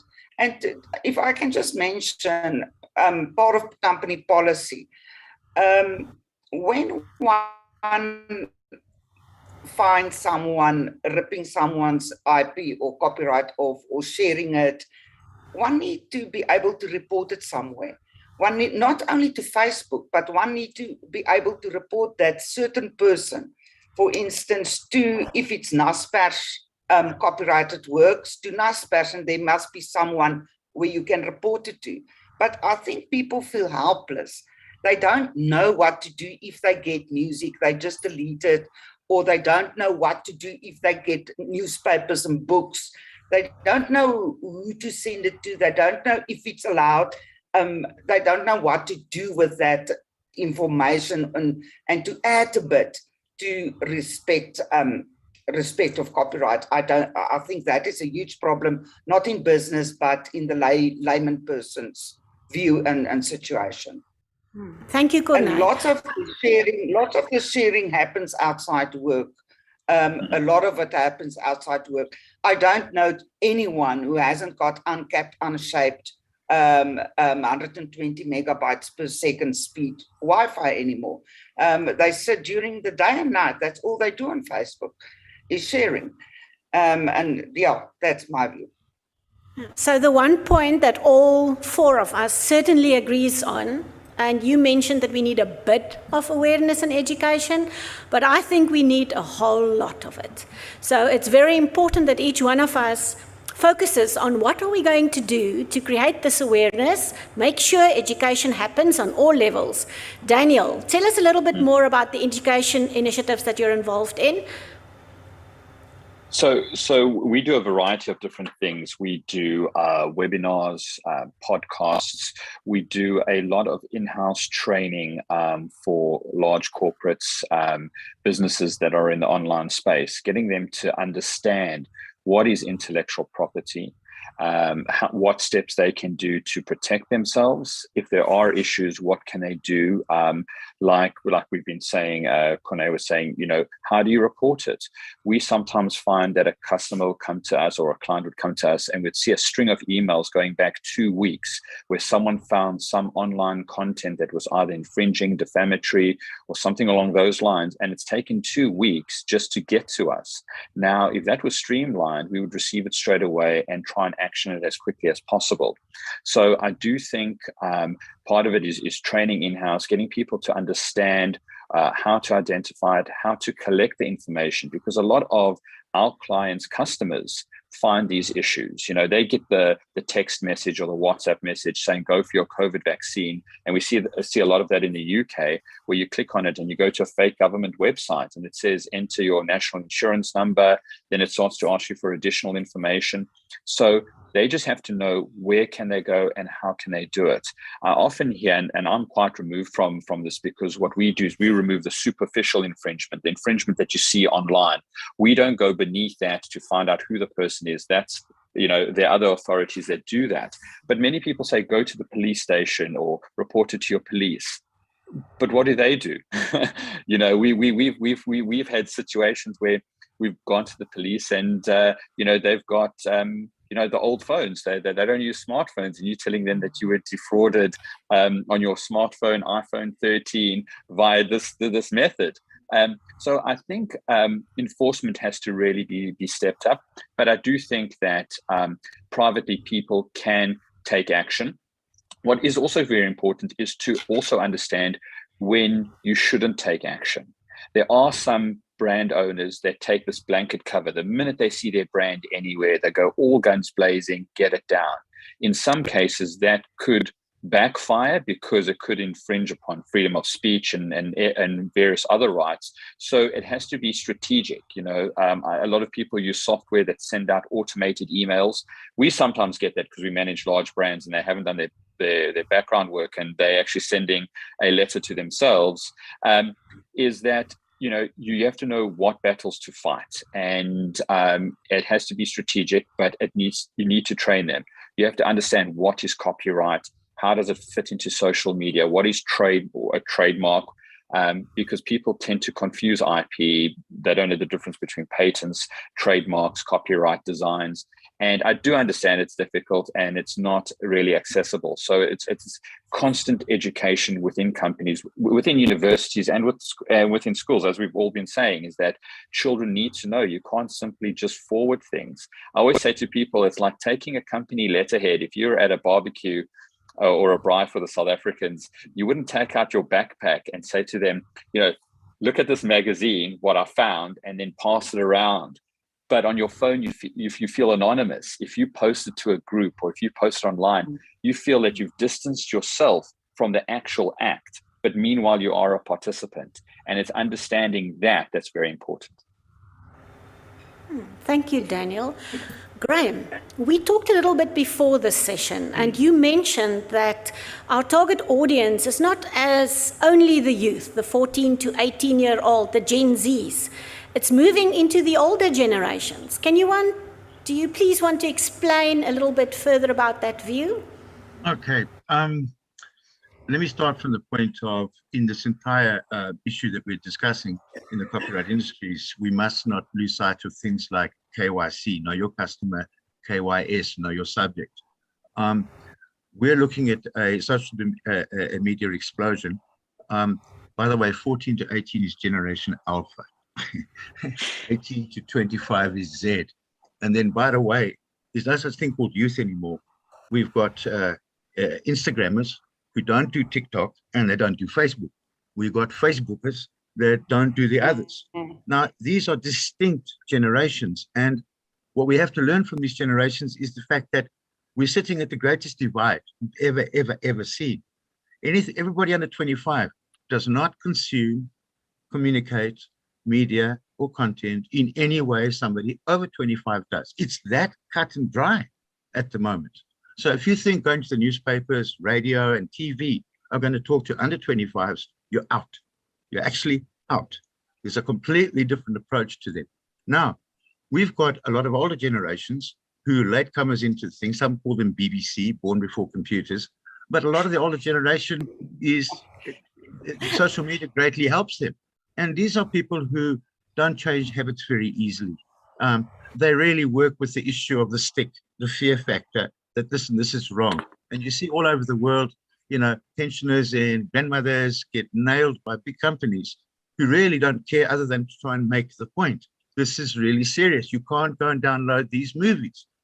So you forgive the older generations because the communication to them would not be the same that you would do on TikTok, and that would not be the same that you would do on Instagram, and that would not be the same that you would do on Facebook. And by the way, there's the millennials there.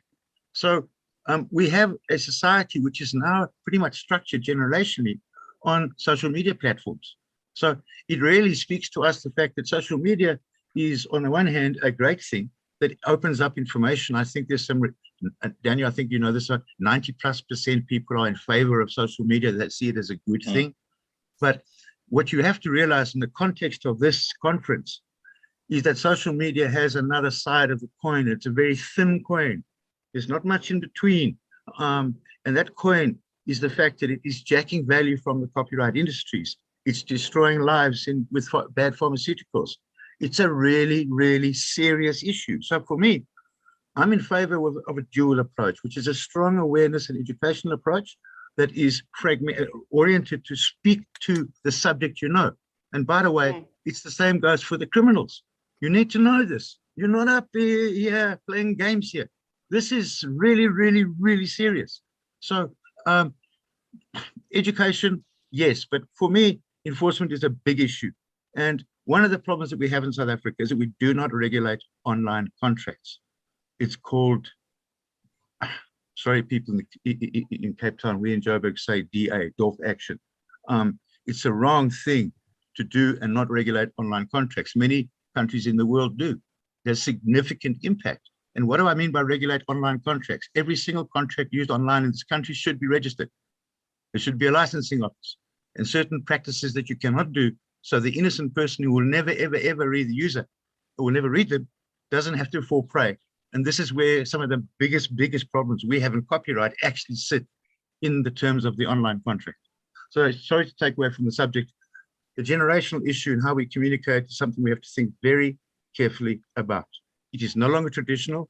We are out the box again. And I think that we have to completely think out the box all the way.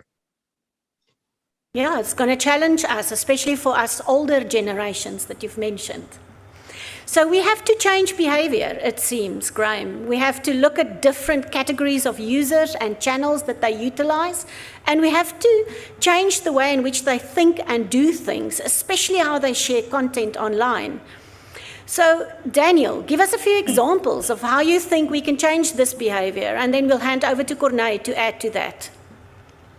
Yes, I'd just like to add to what Graham said, and then deal with that. Is I'm sure all of you have probably watched the Tinder Swindler. I watched it the other day. It's basically, I hope I don't spoil it for people that haven't, but it's essentially someone that created a profile on Tinder and dated several people and eventually defrauded them of a lot of money. And what was very surprising was that at one part of the interview, one of the victims, the interviewer asked her, so, and this is after she was defrauded of about maybe $100,000, you know, are you going to go back onto Tinder and carry on dating? And she said yes. Without a question, didn't even hesitate. She was defrauded of $100,000 from, it obviously wasn't, it extended beyond the site and the service itself, but she didn't question whether there would be any other further issues. So I do think it comes down to breaking down social media and making people understand its impact in our daily lives. When I'm catching the tube, you look at everyone, they're sitting there on their mobile phones. When you get a new mobile phone, the first app that you download, and it's probably for everyone, it's WhatsApp. WhatsApp is like the default position for for any form of communication you have. And while they do say it's end-to-end encryption, I've noticed if I send my wife something, for instance, where should we go on holiday?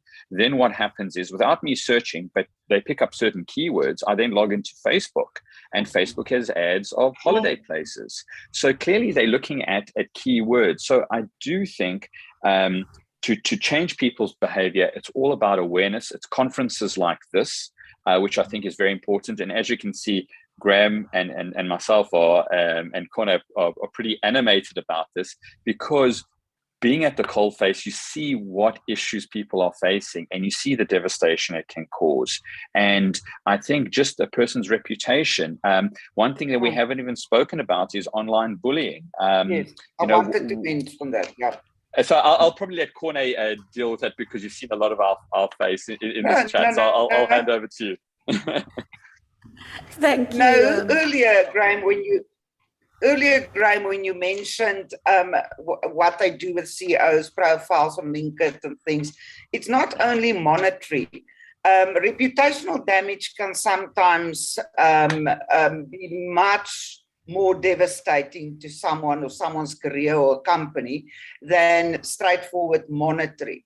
And like you said, lots of celebrities and actresses and actors, they suffer through abuse through social media and things, and that damage their reputation as well, or they share untruthful things, and there's nothing one can do about it. So it's a reputation as well.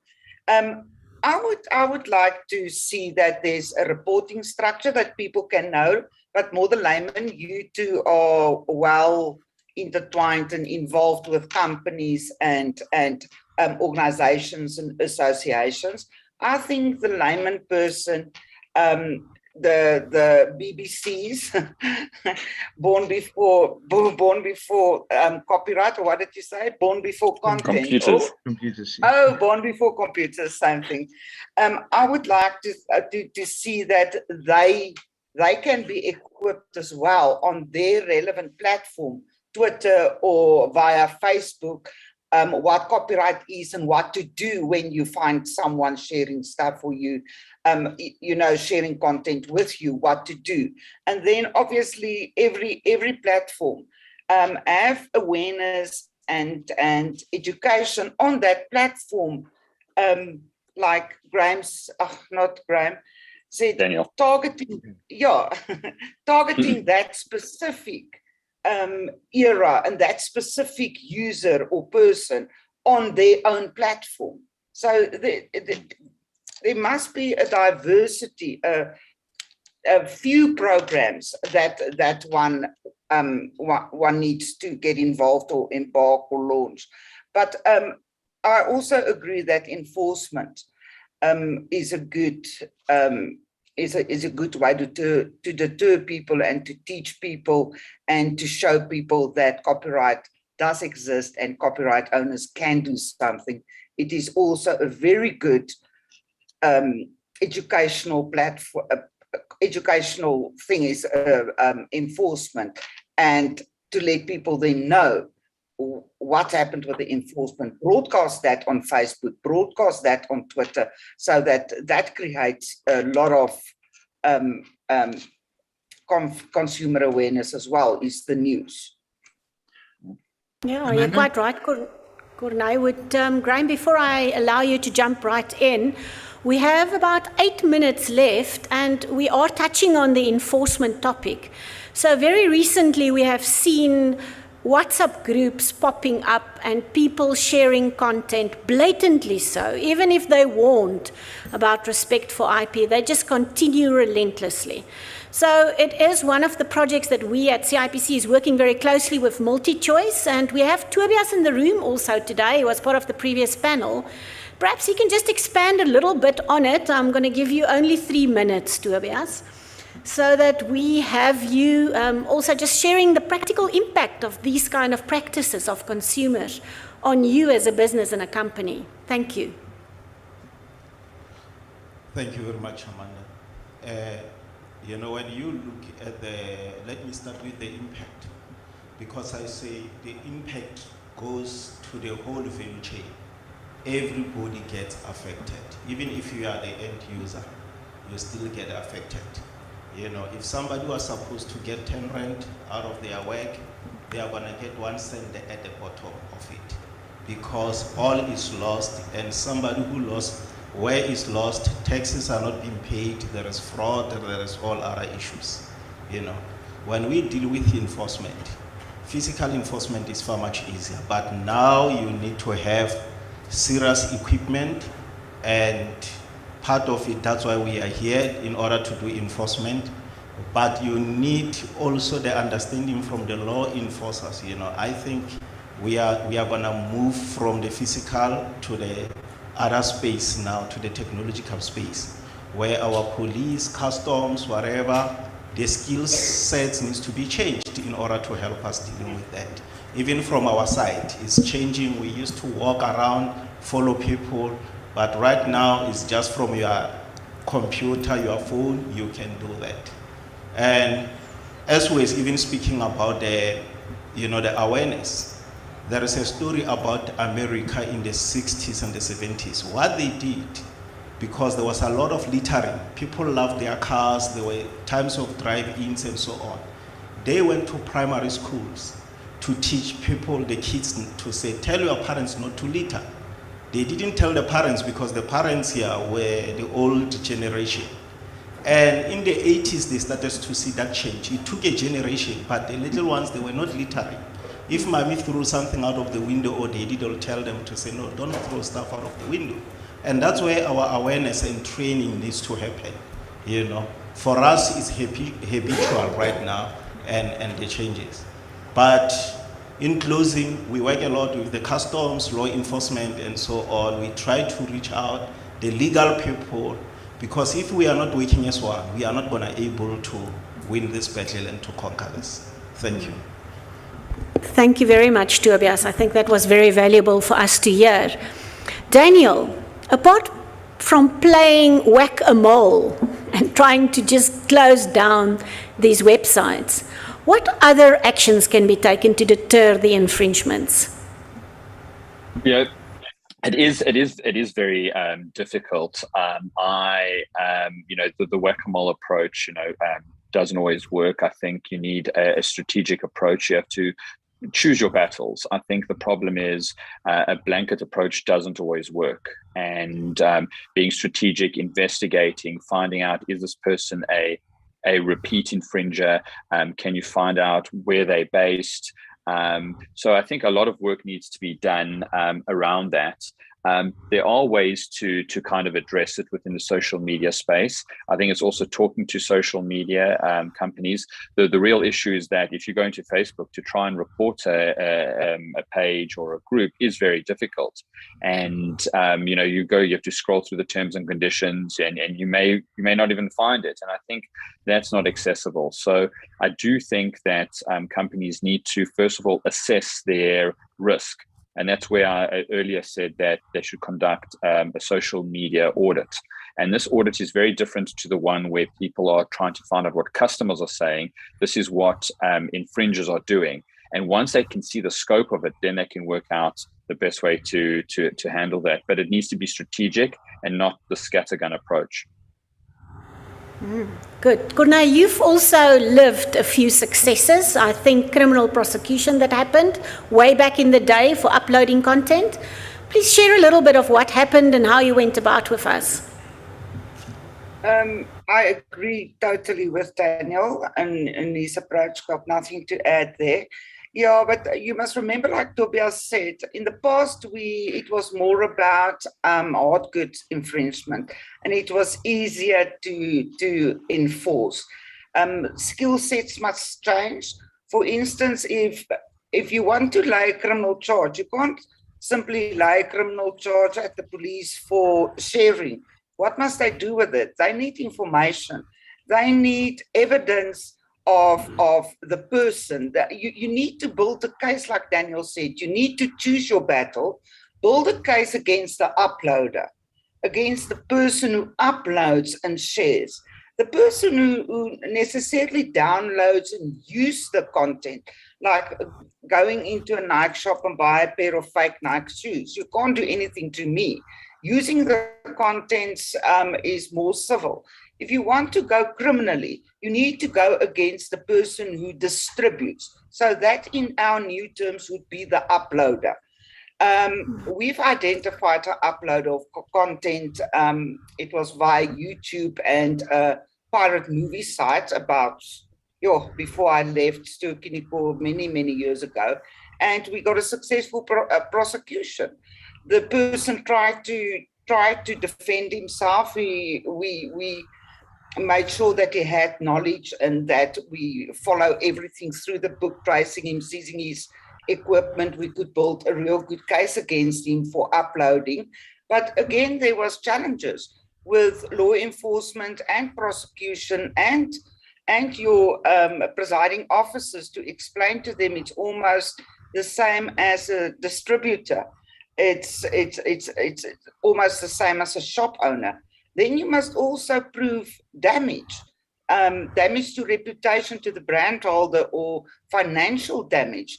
So it's not as easy as it sounds, but it is definitely doable. And I think if you choose your battle, like Daniel says, and Graham also earlier on enforcement, it can be a very good awareness tool to do a proper enforcement exercise. Yeah, definitely. Hang it on the big clock. If I want to beat Thomas's record, I must cut the panel short right away.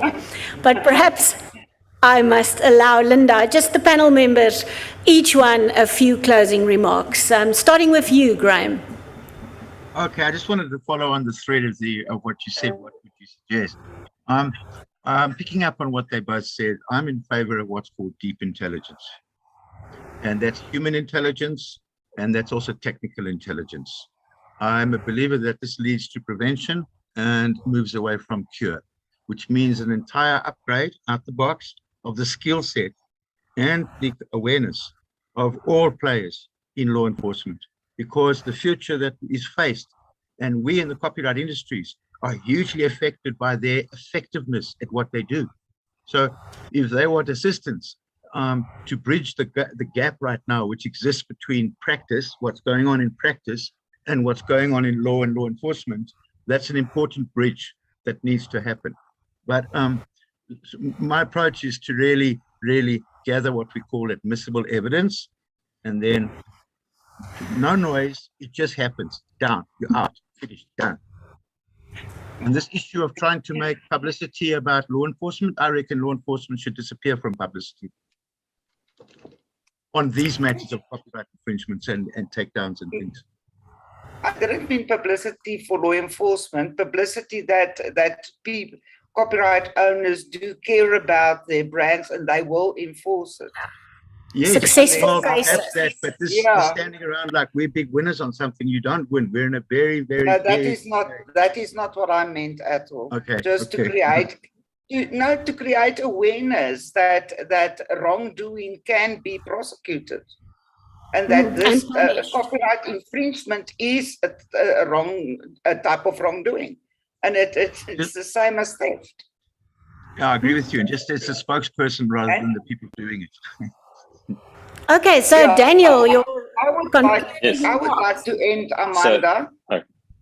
Cornay, go ahead, then after you we will allow Daniel. I just want to say that we need to get a message out and education that people think sharing is caring, especially in difficult times, but sharing is not caring if you're hurting someone.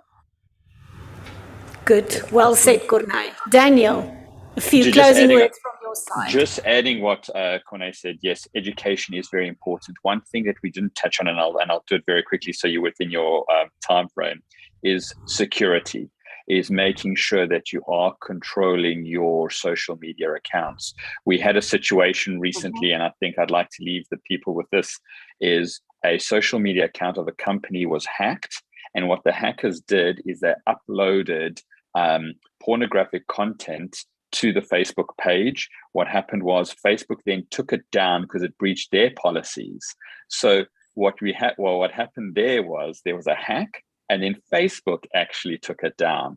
So The issue there is you have to make sure you've got the security in place, and security falls in line with what Corné was saying and Graham is education. Education is an all-encompassing part. People need to attend webinars like this. They need to educate themselves online. They need to understand the importance of social media, and then it wasn't just sharing family photographs around the barbecue. There's more to it. And if they understand that, they'll take it very seriously. Daniel, thank you very much. So on that note, and thanking the expert panel members, and while Big Brother is watching us and we are trying to balance enforcement and education, we are beaming back to you from the social panel to the mothership, Linda. Thank you very much for this opportunity. Thank you, everyone. That was a really interesting session. Really, really good. And because it was a social media panel, I'm telling you that the different rooms are connecting with me through WhatsApp, and I'm getting lots of little hands of applause. So this applause is for you all. It's for you all. Well done. Thank you very much. Thank you. Thank you. Pleasure. So now, as we move into our closing part of our event, we are going to have the special privilege of listening to two people for their closing remarks. And of course, I'm going to go live to the stage in Cape Town and receive the wonderful Professor Chris Job, who we already met and who gave us a great intervention live on the stage, and we're just going to get more of this excellence. So Chris, welcome to the stage, and over to you.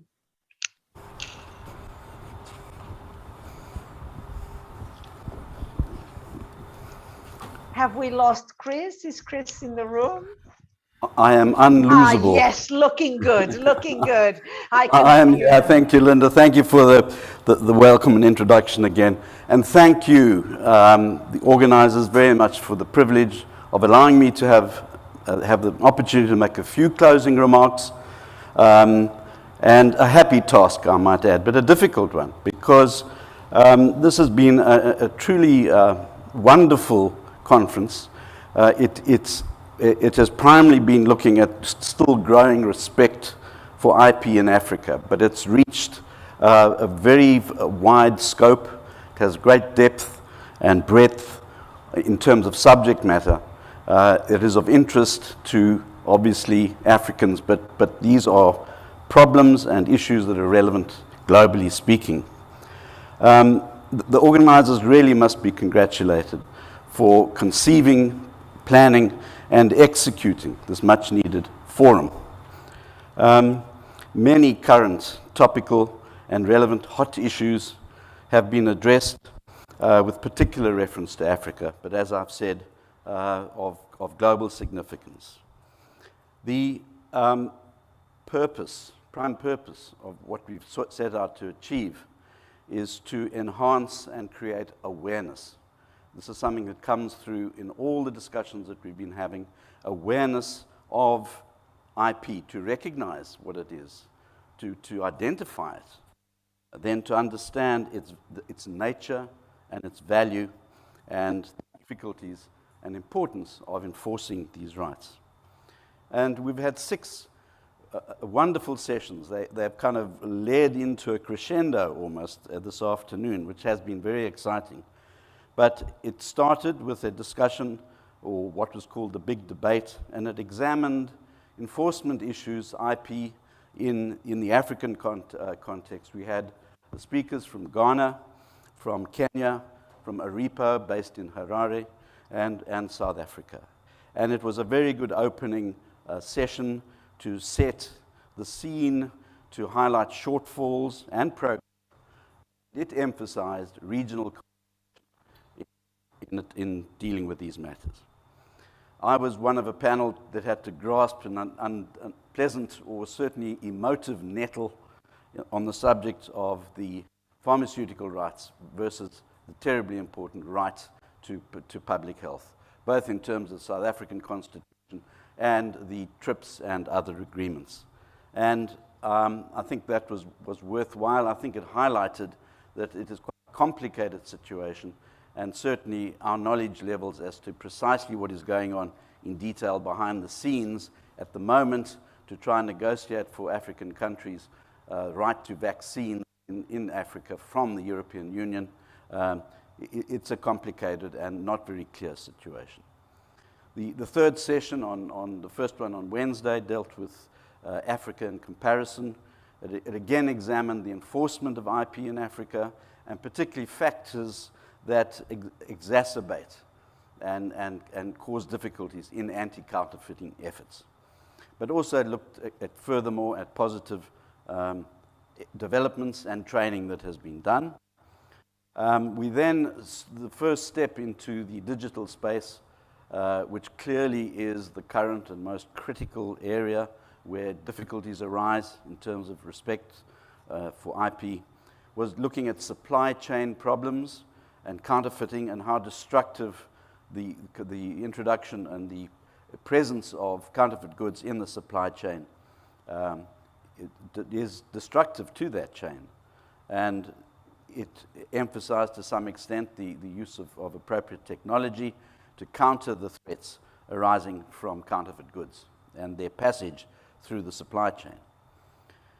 Today really got exciting, and we were squarely in the digital space with our first session this afternoon on digital IP, highly topical aspects. We looked at the pirate activities in the recording, music, publishing industries. We looked at how businesses can be destroyed. And then I was very pleased that we got an ISP perspective, and a very empathetic one, I might add, from the speaker relating to takedown policies and non-judicial procedures. Now, the most recent session, which is fresh in our minds, was really as exciting as it was terrifying, quite frankly. I think we all feel very daunted by the problem.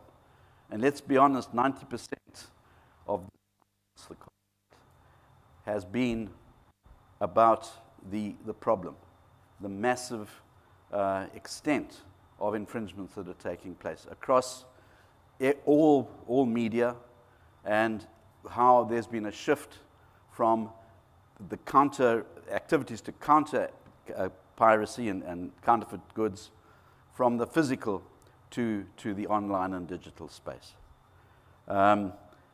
Just from my perspective, just looking at this latest session, Daniel spoke about many things, but he looked at one of the aspects was taking down offensive content without necessarily judicial involvement at all.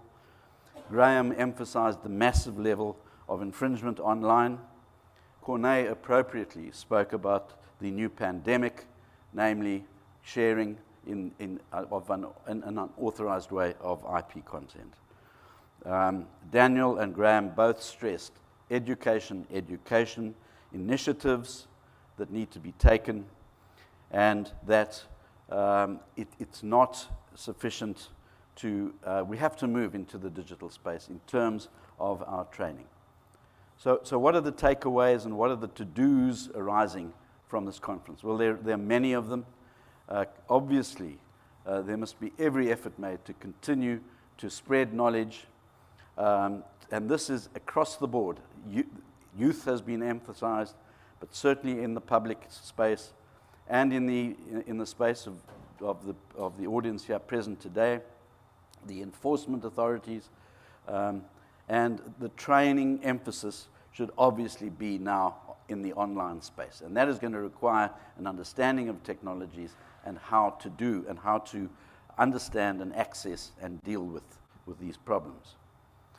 I think at a broader level, and I'm mindful of the presentation, rather impassioned presentation by the Secretary General of the African Continental Free Trade Area, that we start looking at tailoring IP enforcement and IP policy for the African continent, and that we look specifically at our situation.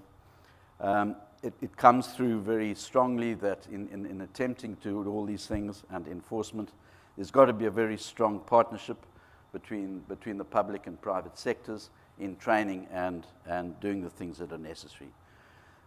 Another shocking thing, which I think we all felt very strongly, was the discussion about what was termed mass murder when it came to the importation and sale of illicit drugs, counterfeit drugs, which have led to many deaths by the apparent figures that have been presented. And I think that, and the point was made, that goes beyond IP issues. Clearly there is a counterfeit issue here, but that really also requires more focused and intense government intervention at a higher level, if you like.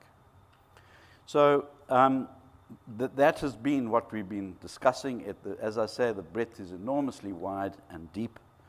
And I want to just say, well done and thank you.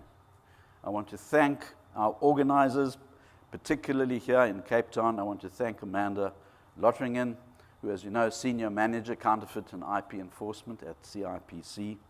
I think we need to also thank Tess Pruis and her team from Crystal Events, who have been marvelous in setting up. It's really gone well. I've been to conferences where the online screens are down and things don't work. It's been wonderful here. And then, of course, how can I not take a special moment to say thank you to our ever cheerful, ebullient, and energetic head leader, also known as Linda Pereira.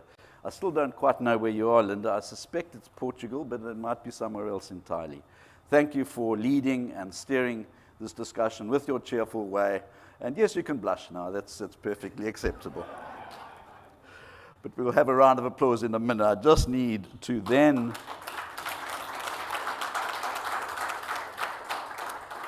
I still have some thank yous and well dones. First of all, secondly, rather, to our moderators, to our speakers. Really, these have been of the highest standard. The moderating and the speakers. And thank you for giving your time and energy and sharing your knowledge with us.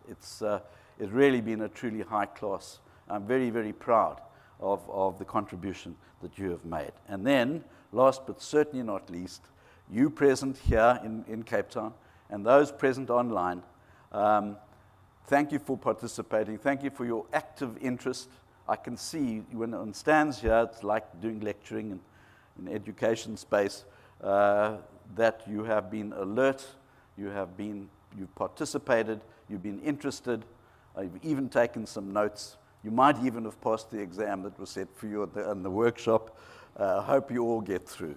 But can we all have a round of applause for everybody I've mentioned, for all the efforts that everybody has made.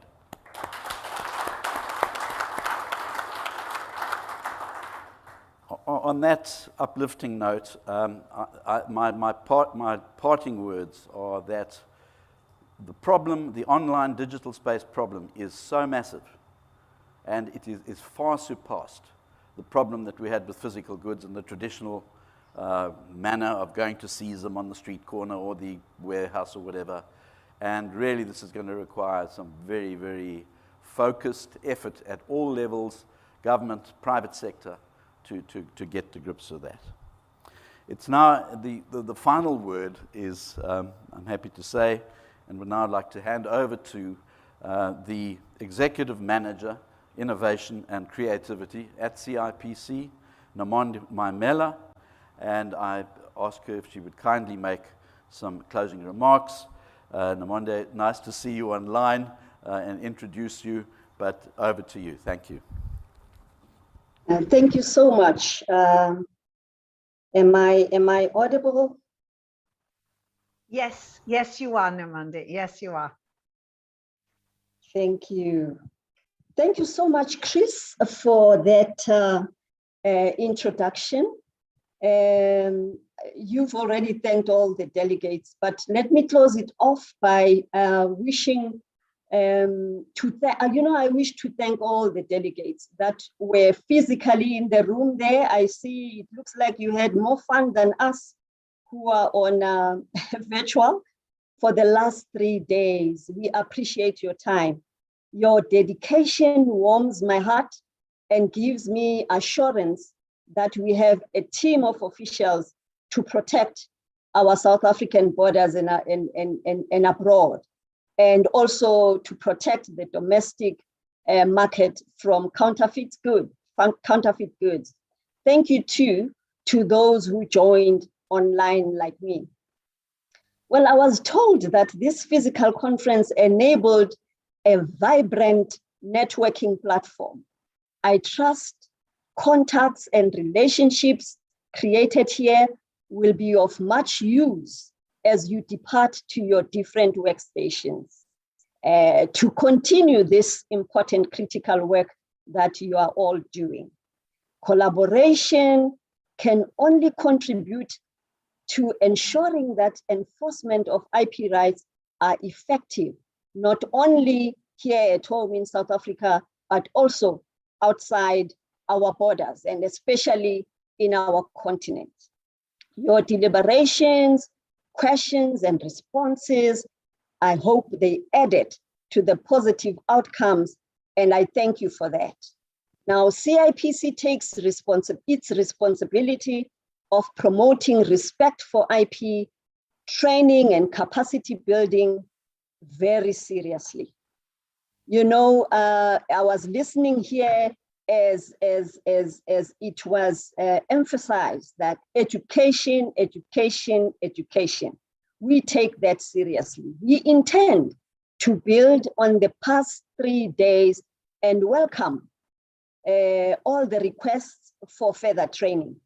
We also look forward to you using the AJS cell phone app to assist us in building an accurate database that allows leaders to identify trends and stay one step ahead of these criminals. On this note, ladies and gentlemen, I hope the program met your expectations, and I wish you all a safe journey back home. Keep up the good work and congratulations. Thank you, Namandi. Thank you very much for your intervention. And what fantastic 3 days that we had here. It was amazing, but a little story has to be told. Just over 18 months ago, a person who is in the room, who is convinced that this is one of the topics that Africa must face and that Africa must pick up and Africa must discuss, told me and a lady called Tess Pruse, who is in the room, the CEO of Crystal Events, that he had the dream to organize a conference on this theme. And here we are. It was through his dream and provoking myself and Tess, 2 women, to voluntarily help him build this conference. And then we approached Amanda, and together we created this amazing partnership. I'm so proud. But the seed was with Souza Rosario, who is in the room. So Souza Rosario, I congratulate you for your ambition, and this is also because of you. Is Souza in the room? I just want everybody to know him. Would he please stand up? Because it was because of him that we are all gathered here for these last 3 days. Souza. He convinced all these women and me and Tess for 18 months to dedicate our time voluntarily to raising and putting together this conference. And we are so proud to know you. Thank you, Souza. Thank you very much also to our partner through the company's Intellectual Property Commission. It was wonderful to work with you and all the people that came in through you for the conference. Thank you for the technical teams led by the wonderful Jared in Cape Town, and all the multi-hub venues with all their technicians, because they had to be there as well to help us have an audience, which peaked this afternoon, the highest number at 1,708 people watching and participating in this event. I could not be prouder. Tess, you are amazing to work with. The conference is brilliant. Thanks to the background team and to the girls online, all those logos that you see, there is someone behind working online. All also an all-girls team, which is I'm very proud of. But above all, thank you to the audience, to the speakers. Thank you for being here. You made it all worthwhile. Watch out for the live conference dates for next year. And I hope to see you all live as well as online, but live preferably. Stay well, stay safe, and give yourselves a round of applause. See you next year.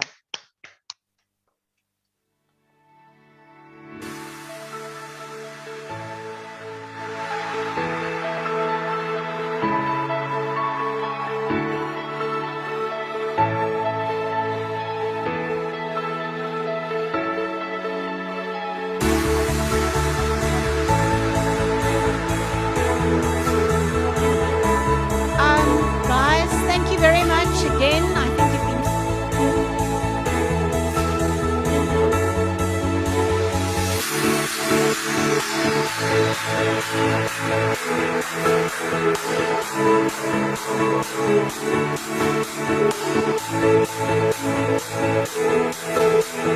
Thank you.